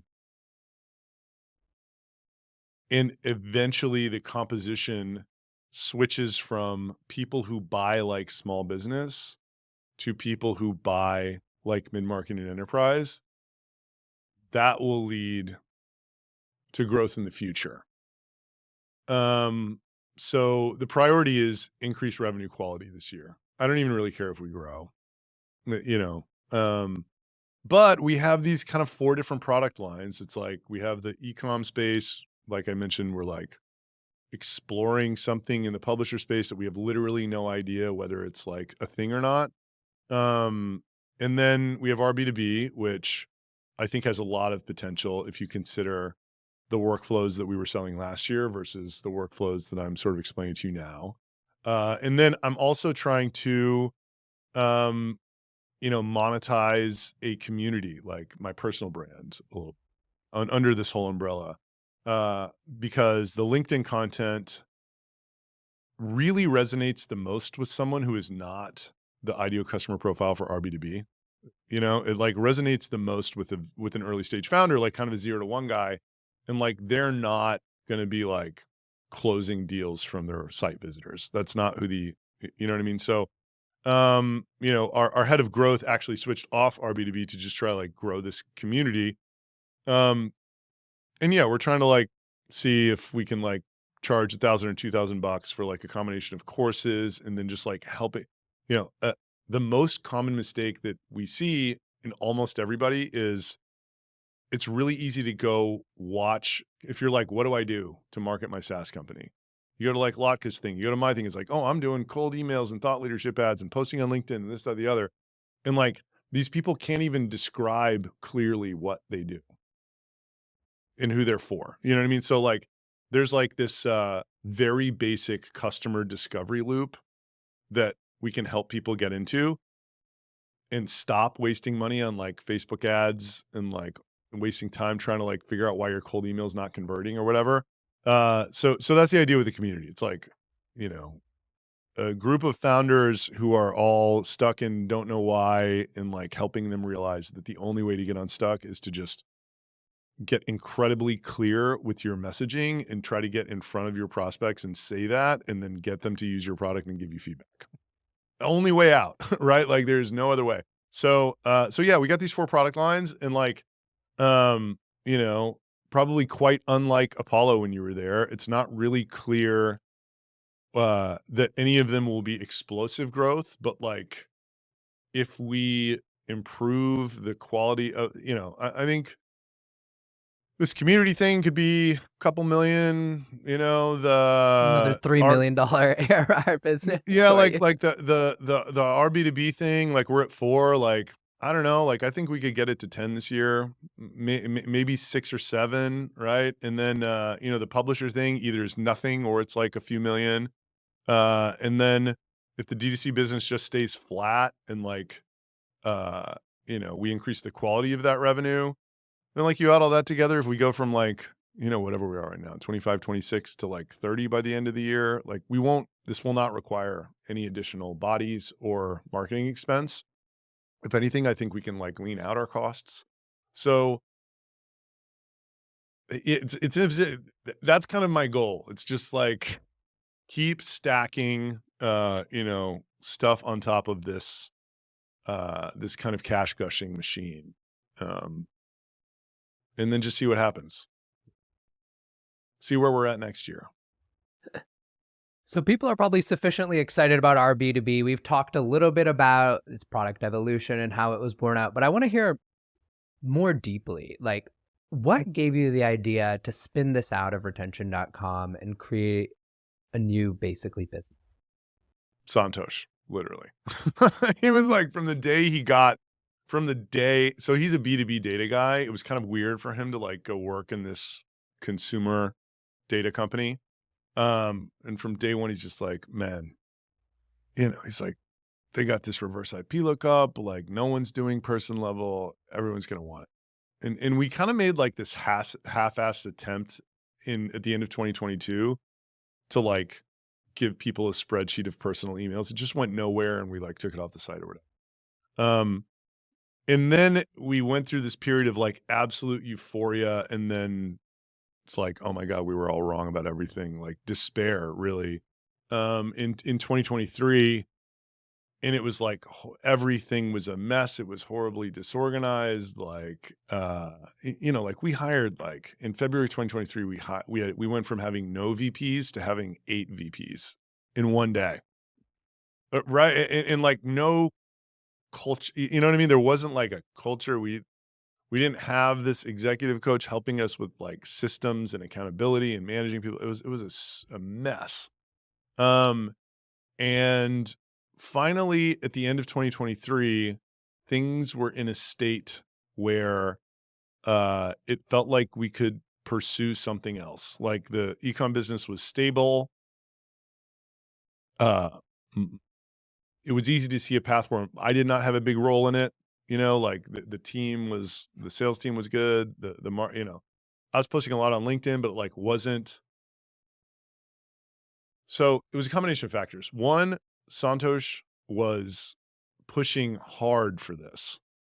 Two, I noticed that while my founder brand was like really helping with the brand in the Shopify world and the ecosystem in the Shopify world, and it was getting me a lot of attention from investors and it was helping with partnerships, it was not easy to delineate how that was all like directly going to deals, right? Like I was not booking demos off of this LinkedIn thing, right? So, and I had made one or two, meanwhile I was working in public, which like those posts got traction. But when I like made really provocative, whatever, like we also did a layoff in 2023. We hired way too many salespeople. I mean, way too many salespeople because of like all the signal that we were getting. And then it all kind of stopped and like we just had to like. So I posted about that, and our VP sales quit. So instead of replacing the VP sales, we just took the sales team from 20 to like 4. And we're just like, it wasn't clear to me that the BDR effort was contributing to the inbound at all. And in order to sort of, we had bigger problems and to try to prove that out, So when I posted about that, it was just like epic. I mean, the response was just crazy, just like, oh, it's interesting. And then Santosh is like pushing to do this other product. And then around Labor Day of 2023, I was talking to my LinkedIn consultant, Alec Paul, and I was like, by the way, like Santosh really wants to do this B2B thing. Like, do you think that LinkedIn would be a good channel for it? Kind of like knowing what his answer would be, because like all of his clients are B2B CEOs, right? Like all. And he's like, oh, dude, with like what you're willing to say, like there's absolutely no question that like our strategy, which is like put out, world-class content and then basically like filter through inbound connection requests to ICP visitors and then like go in 60 days later and ask for a demo. Like that was their motion. He's like, we will be able to absolutely crush a B2B product led by you and founder brand. So like, I'm not kidding, man. Like, I'm like, okay, like let's just go whole hog, give up on e-com for now, and I'll start for a couple months. I'll just write only for the B2B community about go-to-market stuff. So like, I wrote this post. Meanwhile, ever since I made that post about downsizing my sales team and because our growth accelerated, I think a lot of times when you downsize a company, it actually like the cultural impact and in kind of what I said before, like it forces you to only focus on the things that have been impactful. Like people's growth picks up, right? Like Facebook did it last year. Like every time I've downsized, it's happened where like the quarter after growth was in a much better place than the quarter before. So like I'd had people coming into me talking to me about this BDR thing ever since I made that post. Like, because it was getting harder, right? The reason that you have to use instantly and send 1,000 emails to get one response now is because everything is getting harder about this. It's like, taking somebody to a Lakers game and selling them $1 million deal has always existed and will always exist. Freemium has always existed, will always exist. Like this thing in the middle, which was like put a college kid in front of a keyboard and have them click a mouse and like pay outreach to like send emails. Like there's no question in my mind that's getting squeezed for a lot of reasons. And then the response to it getting squeezed is just more volume, right? So like, a lot of people and it makes sense why that would stop working, right? Like it kind of made sense why it worked. It was an ARB for a while, but like, it's an ARB when 10 people are doing it. And then once 100,000 people are doing it, it's no longer effective anymore. So, and that makes logical sense. And I think there's a lot happening in 2023 in go-to-market SaaS specifically, where people were feeling a similar pain. So I just had a lot of people like DMing me, WhatsApping me, whatever.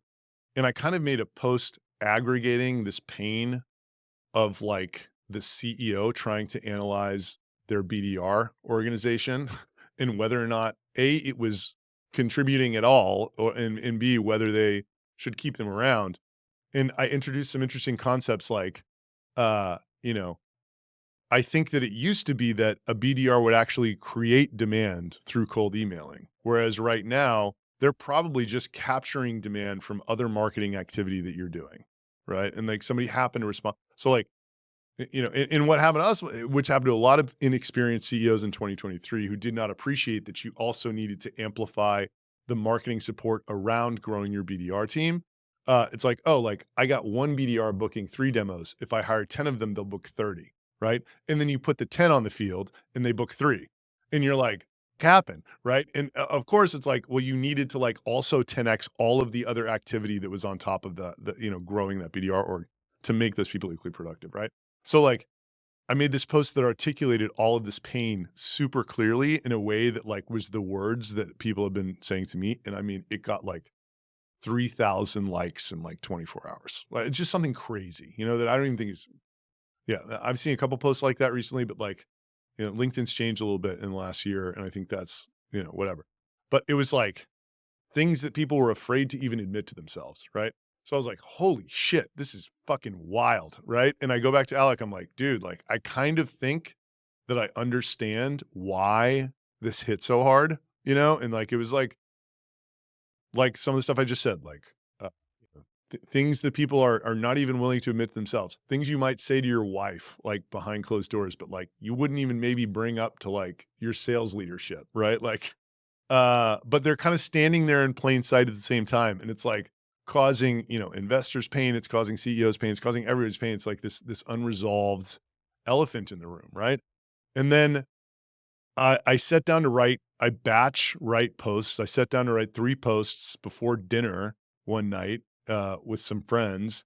And I was sitting there at dinner and I was like, man, like I had this post go viral on LinkedIn last week. It was crazy. They're like, well, what's that? I'm like, I try to explain what I'm trying to do with my founder brand or whatever. And I'm like, I just wrote 3 posts and like, if these things go viral, like I got it. Like I understand what this machine wants from me. And if they don't, then I'm still as lost as I was a year ago. Cause that was like, I was putting so much effort into this founder brand stuff when I was targeting Shopify. And I just feel like, it was devastating to me because I didn't know why I was writing what I was writing. And I feel like with the way that I spend the rest of my time at this point in my entrepreneurial journey, like I know what I'm good at. You know what I mean? Like when I'm making like I just know that like with product and with marketing, like I'm pretty effective. And I understand I understand, I know that I can be wrong and I am wrong a lot, but I at least know why I think what I think, which like with this content stuff, I'm like, I don't know why I'm doing this. And like, I don't know why something that does okay versus something that does shitty, like why it did okay. And like, yeah. So, so literally it went from like, should I write for B2B to, oh my God, I just had 4 massively viral posts in a row. We got to build a product. Like, even if this product sucks, I know I can keep writing these posts. And, over the next, that was the September of 2023. We launched the product in March. It just kept writing those banger posts. And then at the bottom of some of them, we'd be like, yo, if you want to talk about, if you want to identify your website visitors and push a LinkedIn profile to Slack, DM me or whatever. And we just like, if they were above a certain, if there were people we wanted to talk to, we put them on the phone with me and Santosh. If there were people we didn't, we put them on a wait list and just did an enormous amount of discovery that way. And that was really what built up to the explosive sort of launch of it. It's a lot like Robly, where you found your go-to-market channel first. Yes, that is a fact. Yeah, with Get Emails, it wasn't that, but like this one, it was that. And Robly, it was too. And in this case, it propelled you beyond 3 million to 4 million ARR. I think in 9 months too, which was pretty good. And primarily on the back of your and Santosh's posts, right? Yeah. I mean, we had a cold email operation going, but like we stopped it. Nothing's changed. I think like cold email can sort of be a nice supplement at this point, and you got to kind of do it in the beginning. But like the reason the cold email is working was because of the posts. You know what I mean? It's like Yep. the people Is getting the cold email had read the posts, Yep. at least the people that positively responded. Um, How much time do you spend on writing content now? so last year it got very stressful because we were not scheduling in advance. So it was just like it was Monday, like we needed content by Friday. Like he only scheduled out the next week. Which one of the things I also did when we launched is which I will be very I'm not going to do this again. I'm going to just do it in a different way. I was like, I'll go on any podcast that's B2B, which it kind of, because I was like, I was like, oh, like with how this LinkedIn thing's going, if I get on everybody's podcast, it's just going to feel like I'm everywhere. Right. Which I think was very exhausting. I was doing 9 or 10 a week.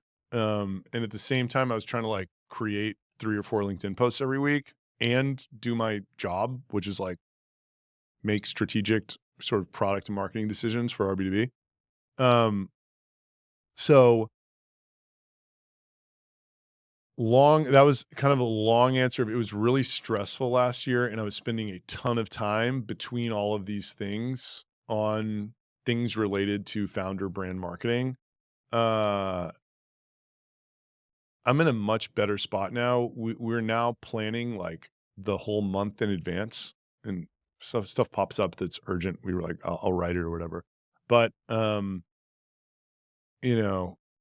don't know what the normal rhythm is. Like I haven't spent any time the last 3 weeks doing it, but I kind of batched a bunch in December before the holidays, and I need to do that again. Like I'll probably, this week and next week, like write all of the content for like February and March. We've done a lot of idea generation. So like I do 1 hour of idea generation call with Alec every week. And that used to translate into me sitting down and writing 3 or 4 posts in like 2 hours, or 2.5 hours. I like to chunk them like that at least. And now I still think the rhythm is doing the weekly idea generation call, but these ideas with the hooks and the body of the post, they get stacked up in this Notion doc.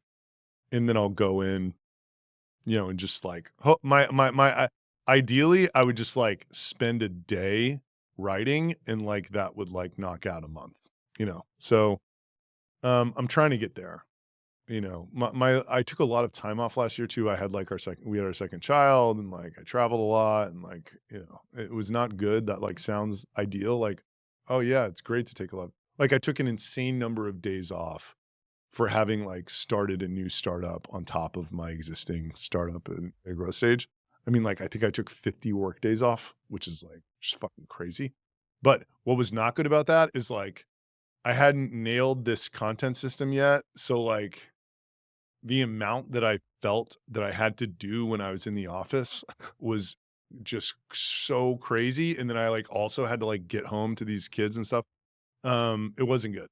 So yeah, my whole thing was like, I'm like, dude, Alex Hormozy would look at the amount of time that I'm spending all this, and he'd just laugh, because like, I'm sure he's spending less time and he's literally getting 100 times the output that I am, so like, how are we doing this incorrectly? Right. Like, so yeah, trying to get more efficient, long story short. I wonder if he is actually spending less time. I think Yeah. he spends a I don't lot of know. time. I mean, I think at my peak, there's no way he just had to have been, he just had to have been doing it smarter, I know he used to do like his content, like he would film all his videos like 1 day a month, but he has since shifted to doing content every single day. Yeah. Yeah. I mean, I could see how in some ways it's kind of easier to do it every single day, because then it's just your life. Whereas Yeah. like what if you go to do it? Because this has happened to me. I've like set one Friday, I like set aside the whole Friday to write, and we had like a dinner party at our house, and like I ended up just going to bed late. Like I don't drink or anything, but like still I was just like really off and I couldn't write. Like noon came around and I had written nothing, and I've been here for 4 hours, right? So like, writer's block is a real thing. And I think, if you're doing it every day, then the impact of having writer's block on any given day is just much less, you know. Yeah, and I find my skill is so much better. I take like 2 weeks Yes. off to go to vacation and I write, and it's like, apparently I don't know how to write a LinkedIn post anymore. Yeah, I mean, that's a real thing also. So the name of the game, it sounds like, for RB2B, you have a really good engine for acquiring customers, or better than most founders, one that most would be enviable of, with your founder-led brand. How are you battling churn? What are the big product and growth decisions you're making to improve churn? If I think about the reasons why people are churning, I believe it's because we sold people this idea that a website visitor was a lead and that you should evaluate the success of this lead on whether or not you book demos from these leads. And the way that you should use the product, again, I didn't explicitly say this, but like the way we're kind of selling it is it's LinkedIn profiles into Slack. You should put a human in front of a Slack channel and navigate this incredibly, if you have a reasonable amount of traffic is very noisy. It is not like, and this is another thing that's a weird thing about this product. It's like, once you show someone what their traffic is, they're like, well, my traffic sucks. I don't want this product. You know what I mean? It's like, it's like they get mad at you because ICP percentage of traffic is low. Right. So, so yeah. And then the other way to do it was like, we were saying, oh, there's this other very interesting thing that happened, which I think is like, it's nuanced. So I want to just like talk about it for a second. So like Clay has created this incredible, uh, network of UGC creators called the Clay Creators. It is amazing. Apollo kind of did something similar. So we were able to tap directly into that thing that they already put together. And a combination of how different RB2B was, how novel the workflows are that can be created by it. The fact that, when they posted this Clay content with RB2B, my brand heat like kind of made the post work better. So like for the agency, it was the best thing that they could post about at the time. It just created this like flood. Like we were getting like 200 brand mentions a week without even really poking it very much. That was content that was describing Clay workflows that like, if you were a certain type of business and had a certain type of implementation help, you might be able to make this work, right? But like it would not work for a normal B2B company. Like there's just a lot of reasons they don't have enough traffic and like, really, I don't think with website now, the conclusion that I've come to is like, this is not a lead, it is a signal. When combined with other information, it's incredibly valuable, but like, it's not just a spam cannon. It's not just like, oh yeah, someone's on your website, like hit them up with an instantly email from a shitty domain and like, wait, have them write back and book a demo, right? Like, I mean, what you should do is like, if they're on the site, like an AE should probably know that, right? Like, or whatever, an SDR should like know that. And then if they come back again and hit a high intent page, then they should be told that this is like the second time that they've been on the site and now they're on the pricing page. So like, you probably want to hit them up now, right? But it's not just like blindly send an AI generated video to everyone who hits your homepage and like, this is how you use the product, which that's the way that it was being marketed to the world by this like incredibly robust UGC apparatus. So it's kind of like the best LinkedIn content often is not actually the best way that you should do things. Like there's this divide and I wasn't even aware of it, by the way. It wasn't like disingenuous in any way. I really thought Clay was like going to be the way that people use this. So, you know, obviously tons of people signed up because tons of that stuff was getting put out, and they tried to use the products in this way. And it did not yield favorable results for most people, right? They weren't booking demos through automated spam cannons to their website visitors. So yet the retention.com team is obsessed with RB2B because like one of our salespeople says, there's a win every day. It's not a demo being booked, but every day I get some insight about something I'm trying to do that I am so glad that I saw. They're working harder for it than most anyone else would because it's our product and they want to see it work. So like we got to make that part easier. But like at the end of the day, we have this hypothesis. We call it like signal-led versus TAM-led. Like a PLG company has a signal-led use case where they'll just kind of let the people come in. You know, a lot of them are really sophisticated. They'll like do whatever they're going to do. And it's kind of like improving a lead score. And then once a lead score gets to a certain place, they'll like, they use this as a feed along with many other feeds. And that is a successful implementation. But usually the people who are good enough to do that, they don't need our help. Then there's like what we call this like TAM first implementation, which is very much, we need to validate this hypothesis. It's how our company is using it. And it's using the TAM to filter the signal. And it's like, if this signal is actually in someone that you care about, then you're going to hear about it. If it's not, then you're not. And the idea is rather than, you know, I think there's like a lot of other people that do what we do. They're like, entering this platform war because investors tell you that like the way to get enterprise value is to create a platform. And like, you know, you need people to spend time in your platform. And if they spend 20% of the time in their platform and they can get promoted, then like your platform's valuable. Like, I don't think people want another spam cannon platform. That's my personal view. So I look at like, you know, like unified GTM, dope ass products. Like, I think some growth marketers might want another platform to go do this kind of signal-based outreach in. I don't think most people do, if you can do the workflows in other places. So we need to prove out this hypothesis. Like, can we set up people in HubSpot and Salesforce in a way to where their reps are getting this signal and they're like, this is great. You know, I'm getting a win a day, right? Like I'm not booking a demo a day. I am glad that I saw something about my own accounts that relates to web activity. And then, you know, gradually sort of add on other signals that it's like, you know, oh, this person, whatever, change jobs that's a popular one right now. You know, when you describe it that way, right? Workflow of 2024 for RB2B was put a human in front of a Slack channel and let them filter through this incredibly noisy situation and then figure out what to do. Like, I wouldn't want that. You know, if you told me that's what the product was, I wouldn't buy it, right? I wouldn't go get a human to go do that.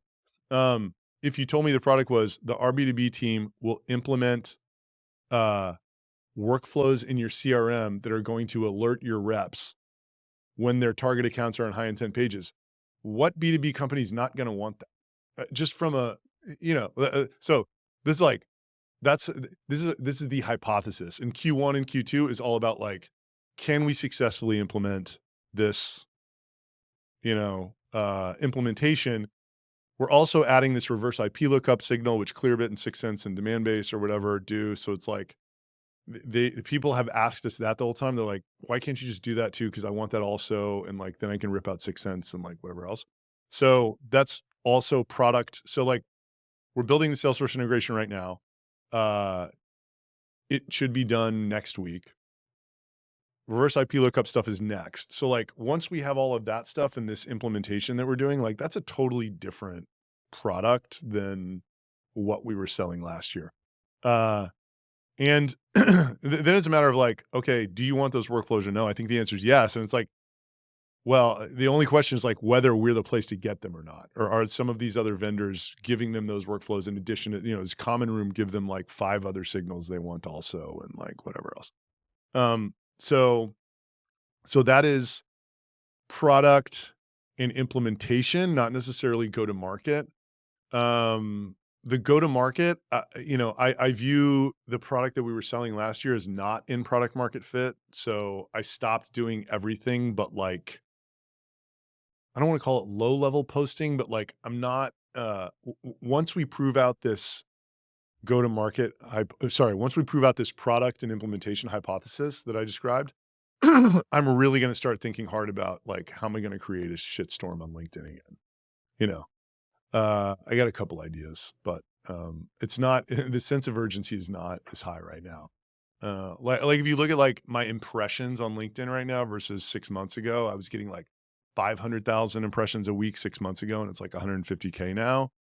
And like I want to get that up, but like it's not like the much more important thing is like figuring out, you know, does this thing that makes so much sense to us also make sense to other people who have sales teams?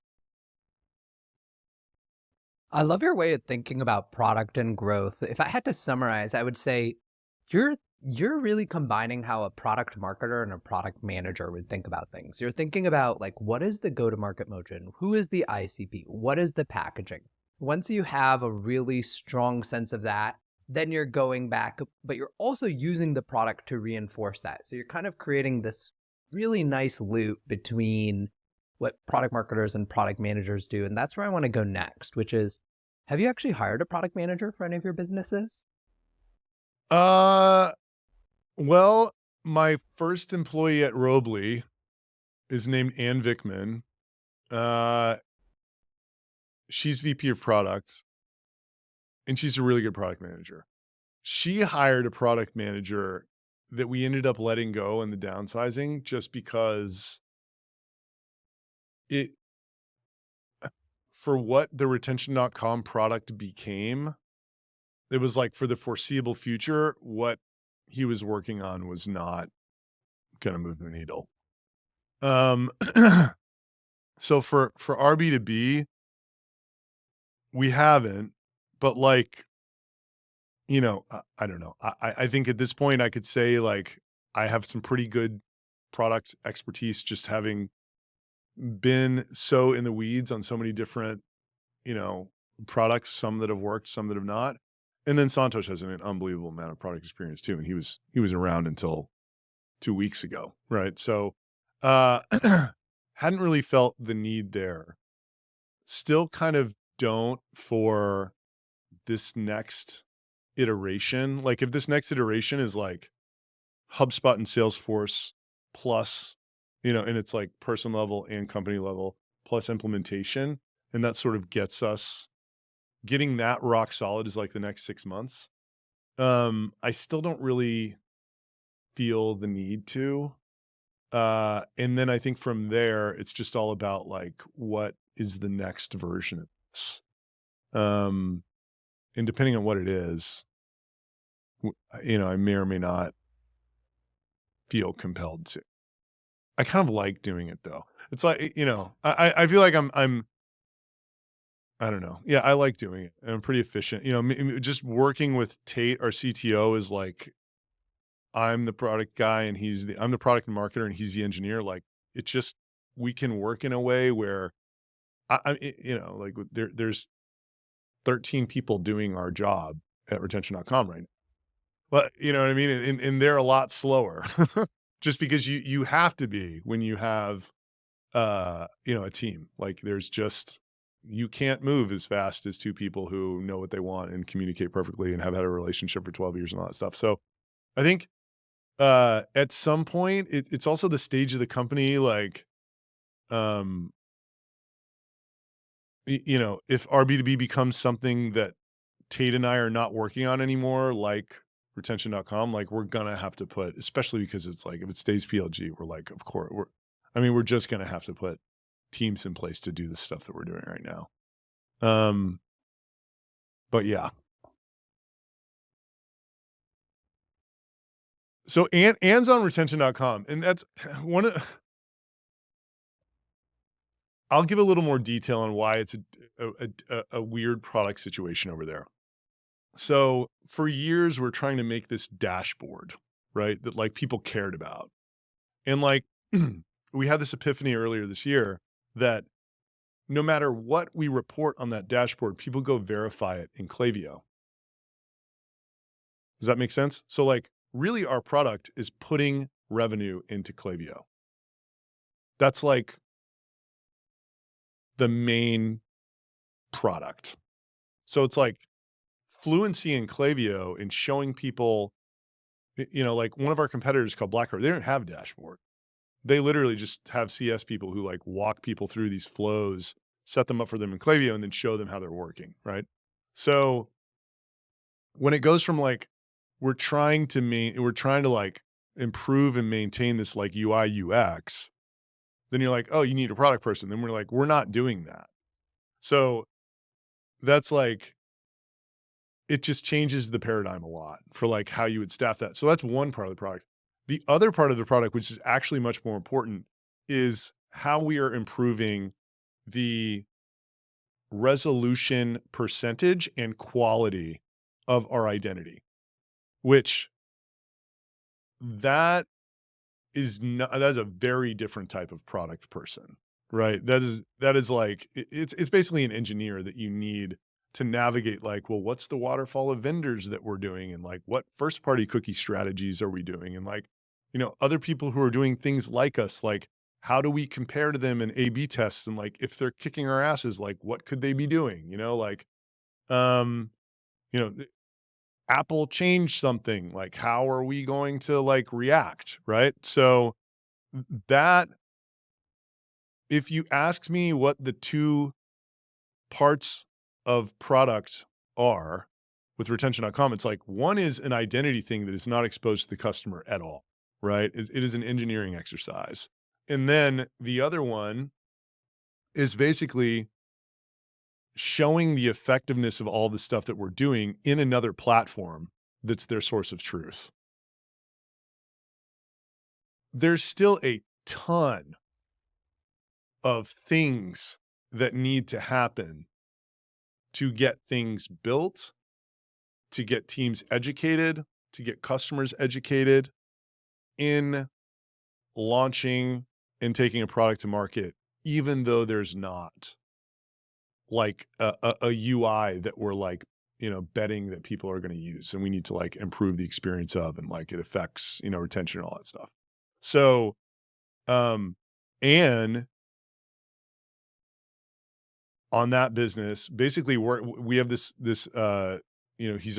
we just promoted our head of engineering to SVP product and engineering, because he's like, he now totally, it used to be like Tate got the identity stuff. Like this guy's now the identity guy. And he manages the engineers. And that's like, we think it's 80% of our product, this identity stuff. So he now is kind of like, innovation occurs. There's an innovation committee where it's him, it's like our head of sales, and it's Anne. So like, that's where the new ideas come from over there. And to some extent, Diana and me, if we're just like kind of hearing stuff. And then, basically like what Anne does is she does everything outside of engineering resources. So like, she kind of like handles the design aspect of anything that needs to get done in building, making product improvements. And then she's responsible for the orchestration of all of the sort of go-to-market collateral and education and people and customer stuff that like needs to happen. And she'll do, customer interviews and stuff like that. Like she does that kind of thing. So I worked with her a lot more when I was spending all my time on retention.com. Now that she doesn't work on RB2B. So like, she's just a functioning, body within that organization. All right, let's talk about the new way, I think, to build SaaS companies. I think this was a post by Santosh, but what do you see as the future of these SaaS companies with just 5 FTEs? So like, I made a post that was like, if I look at 2025 and I'm honest with myself, I don't like my options. I don't like my options. And so like one thing that I've done, so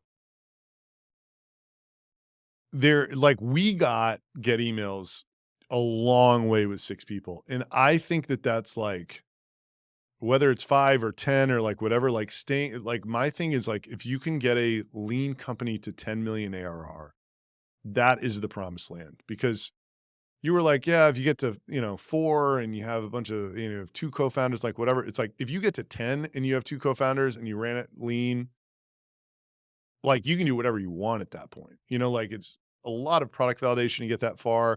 If you want to go raise money, you can go raise money. If you want to sell that business, you can sell that business. If you want to clip a coupon, you can clip a coupon. Like that is to me like the ultimate sort of like promised land. But you're not going to do it, I don't think, with like 2 co-founders and like a few interns, right? Like you need like very highly productive individuals in each of those seats, right? And it was like me, like Tate is just an unbelievably talented individual contributor. Diana is the same as Tate, but with sales. Anne's just like was incredible product, customer support. Like she kind of like handled these 2 things. And then we had someone doing onboarding, and then Diana had a sales assistant, and that was like it till like 10 million. And what Diana would say was like, it was amazing because we could only do the stuff that was maximally impactful. That was all that anyone had the capacity to do. So whether that's a new way or a way that you could have always done it, like I think it's a smart way, because for the same reasons that like developing your customers as you develop your product or even before, it is just there is no risk. You have eliminated all of your life risk if you can make it to 10 million ARR with a small team. And I think people can. And like the problem is where you get tempted to not do that is when you make it to like 4 and it's clear you're going to make it to 10. That's when people start showing up at your doorstep and they're like, hey man, like if you take this check from me for $8 million, you personally are going to be worth 30, but you got to spend it on your, it's like, and 4 million ARR business is not ready for that shit yet. Like you don't know what you're going to spend $8 million on and you just end up burning it. So the investor ecosystem knocks people off of that pursuit. And then once you take their money, it's like, you can't have the life of paying yourself millions of dollars, you're just on this path. So like 90% of companies get knocked off just because that's what happens. It's like this, for the first time ever, someone's showing up and telling you that you are rich and you're going to be even richer, So that is a dynamic that is, I think, fantastic and people should look into more and more. Just in general. And I try to tell that story too. I try to tell my own story to as many people as possible. It's like, dude, like we made it a really long way with not a lot of people and it was great. And then I went for it and I wish I would have gone slower. And I kind of got my religion back and I'm running the company the same way I was when we were 6 or 7 people. But I didn't take any money when I was doing it. And if you don't take money, you can only spend what you have. So it was the damage was limited that could happen. Now, what I think is changing, Sam Altman has this idea of a one-man unicorn, and it's not like you can have a one-man unicorn and grow a company the way a venture-backed company would grow. Like you would have to operate the way I'm describing. You know what I mean? Like, you just have like, that's what a one-man unicorn is, an ultra lean company where like you are tasking, but I think you would have to be an engineer who also was incredible at founder brand. And then you kind of got those 2 things covered. And then you would be able to spend a small portion of your day on some other areas and be dramatically assisted by AI. By the way, the Built With founder, he may have a couple customer support people now. He held out to literally high teens ARR before he hired anyone. One person. He was answering all of the tickets. And he was building everything, and there was no marketing. He just like, it was all inbound because that product was sick and it was like super easy to buy and Dad and I's wasn't, right? Like, So, yeah, it can be done. It's just everything in the world is telling you that it's stupid and it's costing you money and you need to go faster and like all of this shit. So, um, so that's actually positive. What I'm kind of like confused by and negative is like, and I consider myself like a little bit of a late adopter to AI. Fortunately, we used Fin this year pretty well, I think, intercoms thing, and like we were able to like answer a lot of tickets with like, one person, and now we have two people in our customer support department. But like for the amount coming in, I think it's really good.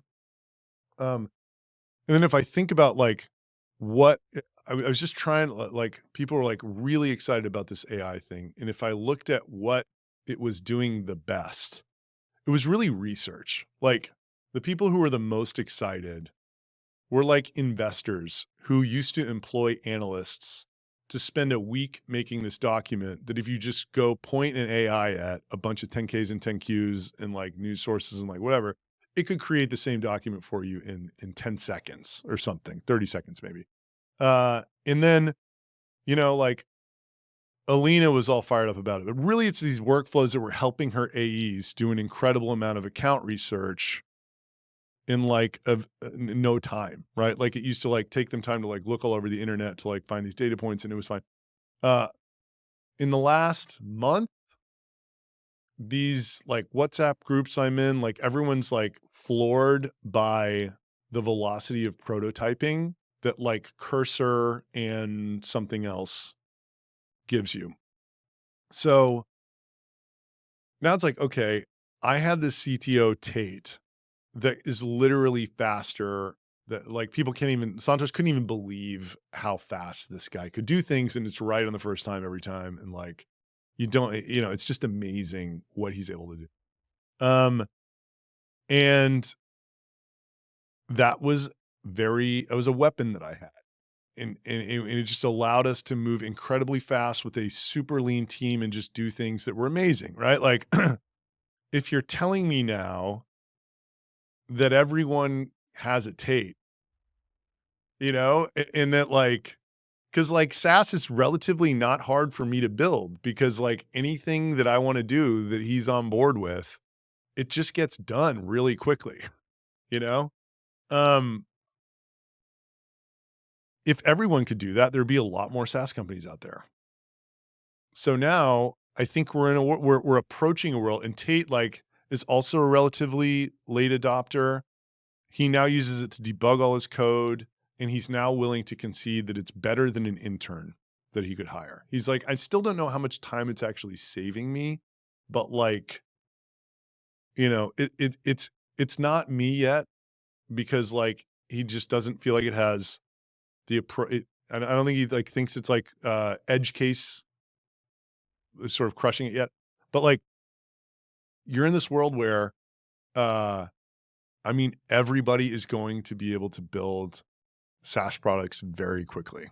So like that's just unfavorable from an underlying business dynamic perspective, right? Like everyone is going to have a lot of competition. Again, I think the position that I'm in, it's like, what do they not have? They don't have this like founder brand megaphone. But still, if you're like selling a product that like has a pixel that goes on people's website, it's like, you're going to have 15 competitors emailing all of those people saying that they can do more for less. So if I were industry agnostic and I were looking at the changes that were coming for SaaS, I would assume that there were going to be way more companies created than in the past, which is not great. You're in the business of trying to sell subscriptions to that, and it's like the importance of these, but like selling enterprise is like hard. Like these people who can whip up a SaaS with AI are going to have a very difficult time selling enterprise. Right. So it's like, I think everybody should be thinking about like in a world where building stuff is easy, like what is hard, you know, and like try to lean into that stuff,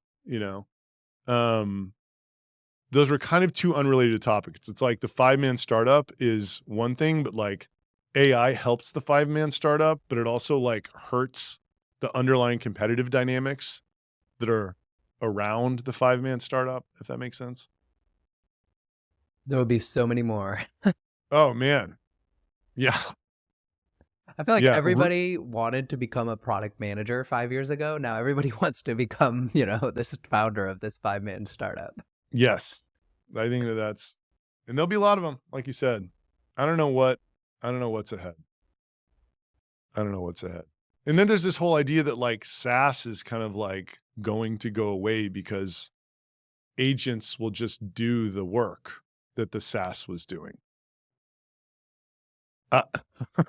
It's hard. Like if I could imagine that world, I would be building that, but like I'm just not there yet, Like I'm trying to get Dharmesh to come on my weekly show and talk about this. Like tell me what, like when SaaS goes away, like what's replacing RB2B? Like describe this agent to me, or this series of agents,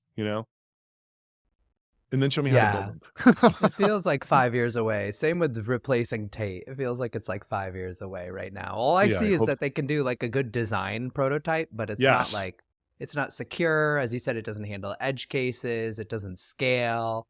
So yeah, it seems like it's a while away. Yeah. But it's mind blowing, I think. And I hope that it's deceivingly mind blowing, but it's mind blowing because it's so visual. Do you know what I mean? It's like, holy, like there was nothing here. And then I told it to whip this up and it did. And like Tate did a couple times. He's like, it's like, I mean, it's fine, but like, I'm having to change a lot of this, like, it's very strange. I'm more interested in trying to really deeply understand, when like Satya and like Dharmesh, it's like, dude, like get me to as excited about this as you are, like how, like I'm not there. I don't see what you see. Like, can you please just show me what you see? Like, and like I even signed, I went to his agent.ai thing and I'm looking around at the agents. I'm like, okay, like these are okay, but it's like, do account research.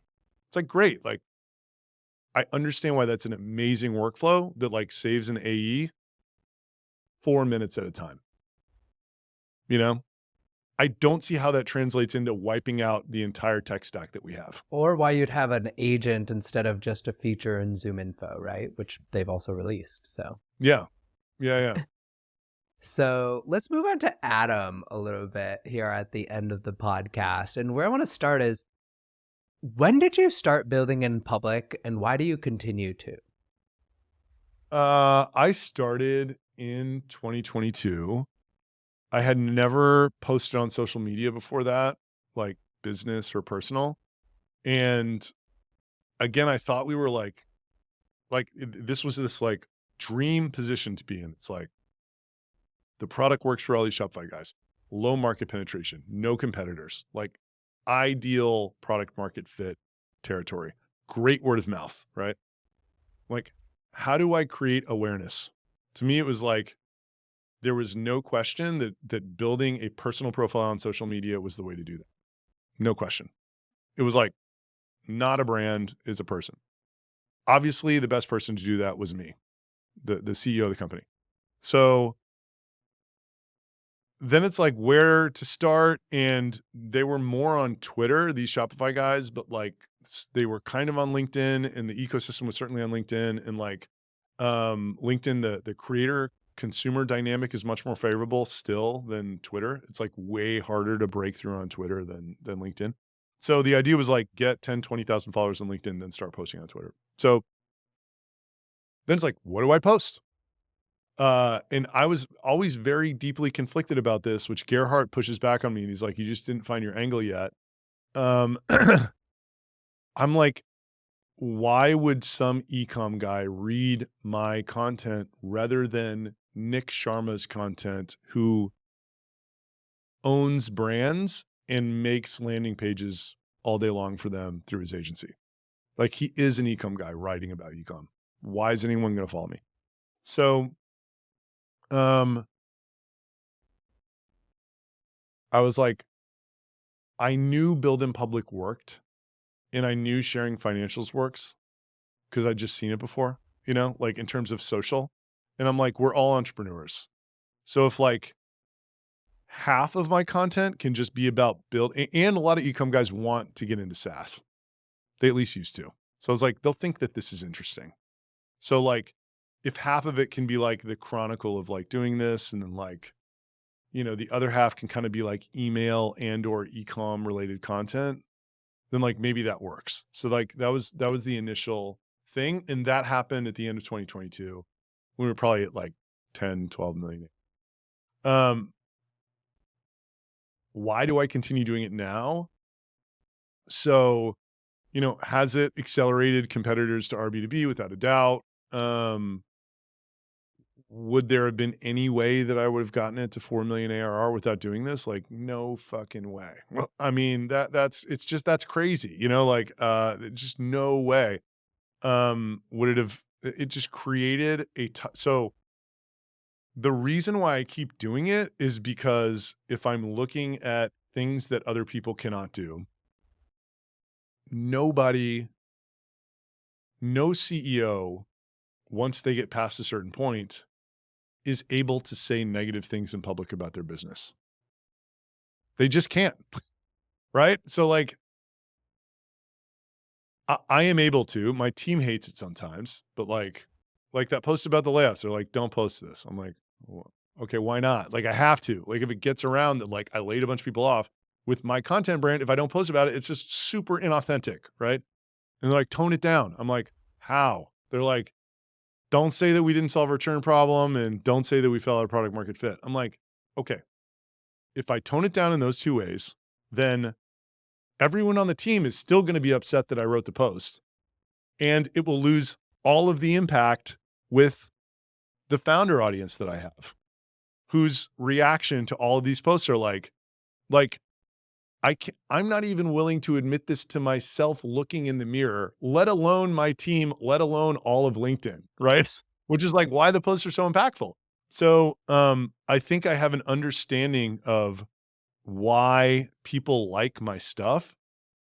And it's that like, I'm a guy who's at 25 million ARR who's working in public. There's no one else, right? Yeah, sure. Max from Warmly at 1 million ARR is like writing monthly blog posts about building his company. Who cares, right? Like obviously someone at 25 million ARR is much more credible. Their perspective is much more valuable. One guy, me. So like the second is that I really internalize the fact that I have this unique ability, or willingness is a better word, to share how it actually is in most cases, and there's some stuff that is too sensitive to share, of course, but like, um, you know, I'm willing to say when it sucks, and I'm willing to say when I'm confused about stuff, and I'm willing to say when, we lay people off, and I'm also willing to say when we crush it. And like, I'm willing to say when like this pricing strategy is not working and I don't understand why. Right. And, I think that I just know that it's good because I was dying for this 5 years ago before I started to get emails when I was stuck at 3 million ARR. Like whether or not I would have gone and emulated everything that me today was doing, I would have just loved to have seen it and had the thought process explained to me. So that's kind of who I'm writing for. It's like, this is what I'm trying to do and this is why. And I'm going to tell you whether it worked or not, you know? So that's why I keep doing it. I think if someone bought our business, they'd probably be like, stop, you know? Uh, eh, yeah, I just think I really do think it's super valuable content to like, to founders who are not to where I am yet, you know? There is an alternative path, but I think it would be slower, right? Jason Fried, for instance, he's a great example where he's built a great brand and it's not based on sharing all of the intimate details of his revenue and stuff, but I don't think it Yes. would have happened quite as fast. Yeah, and he did it in a different era, you know? It was less competitive back then, for sure. Um, Yeah, but also, I mean, I'll go back to that. You're probably right. I think there is a way to do it without sharing as much as I do, but I just think it's really valuable to do it. Like beyond the actual awareness that gets generated from it. It just like makes the content so much more valuable. Which y on this one, it's a little bit easier to see it flow through to signups or whatever because, like, I just know that all of it's coming from LinkedIn, but it's not like that one, it's like trying to, like, it's really hard for small businesses to make the case for brand marketing because you kinda need to, like, especially bootstrap, you kinda, like, need to, like, connect everything to a dollar, right? Or it's just like, like this finance, I love it. I love that my finance person is like an absolute killer when it comes to like, is this the way we should be spending our money or not? But it's like really hard to explain why, uh, you know, in a TAM seeing some of these 100 posts that I put out, I don't know which ones, but like how increasing the value of the basket of posts builds, trust in this ecosystem to the point where it's helping us in quantifiable and unquantifiable ways, right? Like, but more in unquantifiable ways than quantifiable. Um, yeah, I don't know. I think it's just like it's like if I tried to do what Jason Fried was doing, it wouldn't work. It's like this is my angle, right? And like and it's working for me. So it's like, I got to keep doing it. If someone else tried to do what I'm doing, it's not going to work nearly as well because they need to find their angle, you know? Almost at time here. How much do you pay yourself? So like, uh, our business is very profitable and we distribute all of the cash and I say how profitable it is. So like we're currently making about $1 million a month in profit and, you know, I own a little under a half of it. So, I pay myself salary too, which is great, but like that's where most of it's coming from. But that's like different than just paying yourself in a way. It's like making the business profitable and then getting like a distribution from creating a profitable business. And it fluctuates somewhat. Like, it's we just became really profitable after the recent layoff that we in August. So I wasn't making nearly as much until then. Um, but yeah, I'm making more than I ever thought I was going to. And with being a founder, the biggest thing I struggle with, especially when the founder-led brand is the engine of the business, if you work more, you'll make more money. How do you put a stop to that? What is your personal way of managing work-life balance? Yeah, so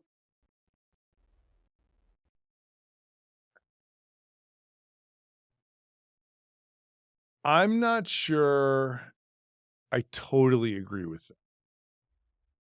I think it's mostly true, but I think there's also like I will, like we talked about the efficiency of the content creation, it's a little bit not one to one with hours. There's a component of work smart versus work hard. Um, Look, what keeps me from working is the fact that I have like 2-year-old kid and a newborn and like a home pulling me out at 5:30 every day. And I like to also try to have friends and, I got a boat and I like to wake surf and during the summer, like try to get out there a few times a week. So, yeah, it's just all of that stuff is kind of pulling me out of the office. But I'm like running, it's great. It's like I'm running in the morning and running out in the afternoon. You and then the whole time, I felt a little space for the first time in probably a year, but like for the last year and a half, it was just like It felt like every second from like 8 until 5:30 was just like on. There's something to do.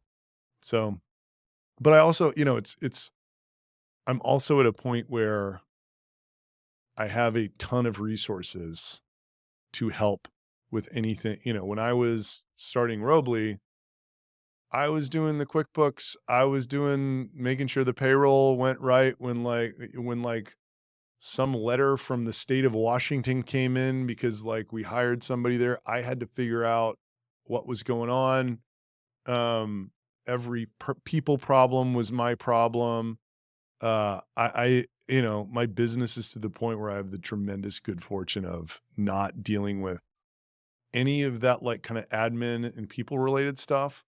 Um, so yeah, it's another thing. It's a great goal to have, but like, there's a lot to running a business that other people are handling for me now. Which is great. All right, Adam. Well, thank you so much for letting us dive really deep into your story this morning. Really appreciate your time and thank you. Hey, gosh, it was awesome. Thank you so much for listening. If you found this valuable, you can subscribe to the show on Apple Podcasts, Spotify, or your favorite podcast app. Also, please consider giving us a rating or leaving a review, as that really helps other listeners find out about the podcast. You can find all the past episodes or learn more about the show at product-growth.com. See you in the next episode.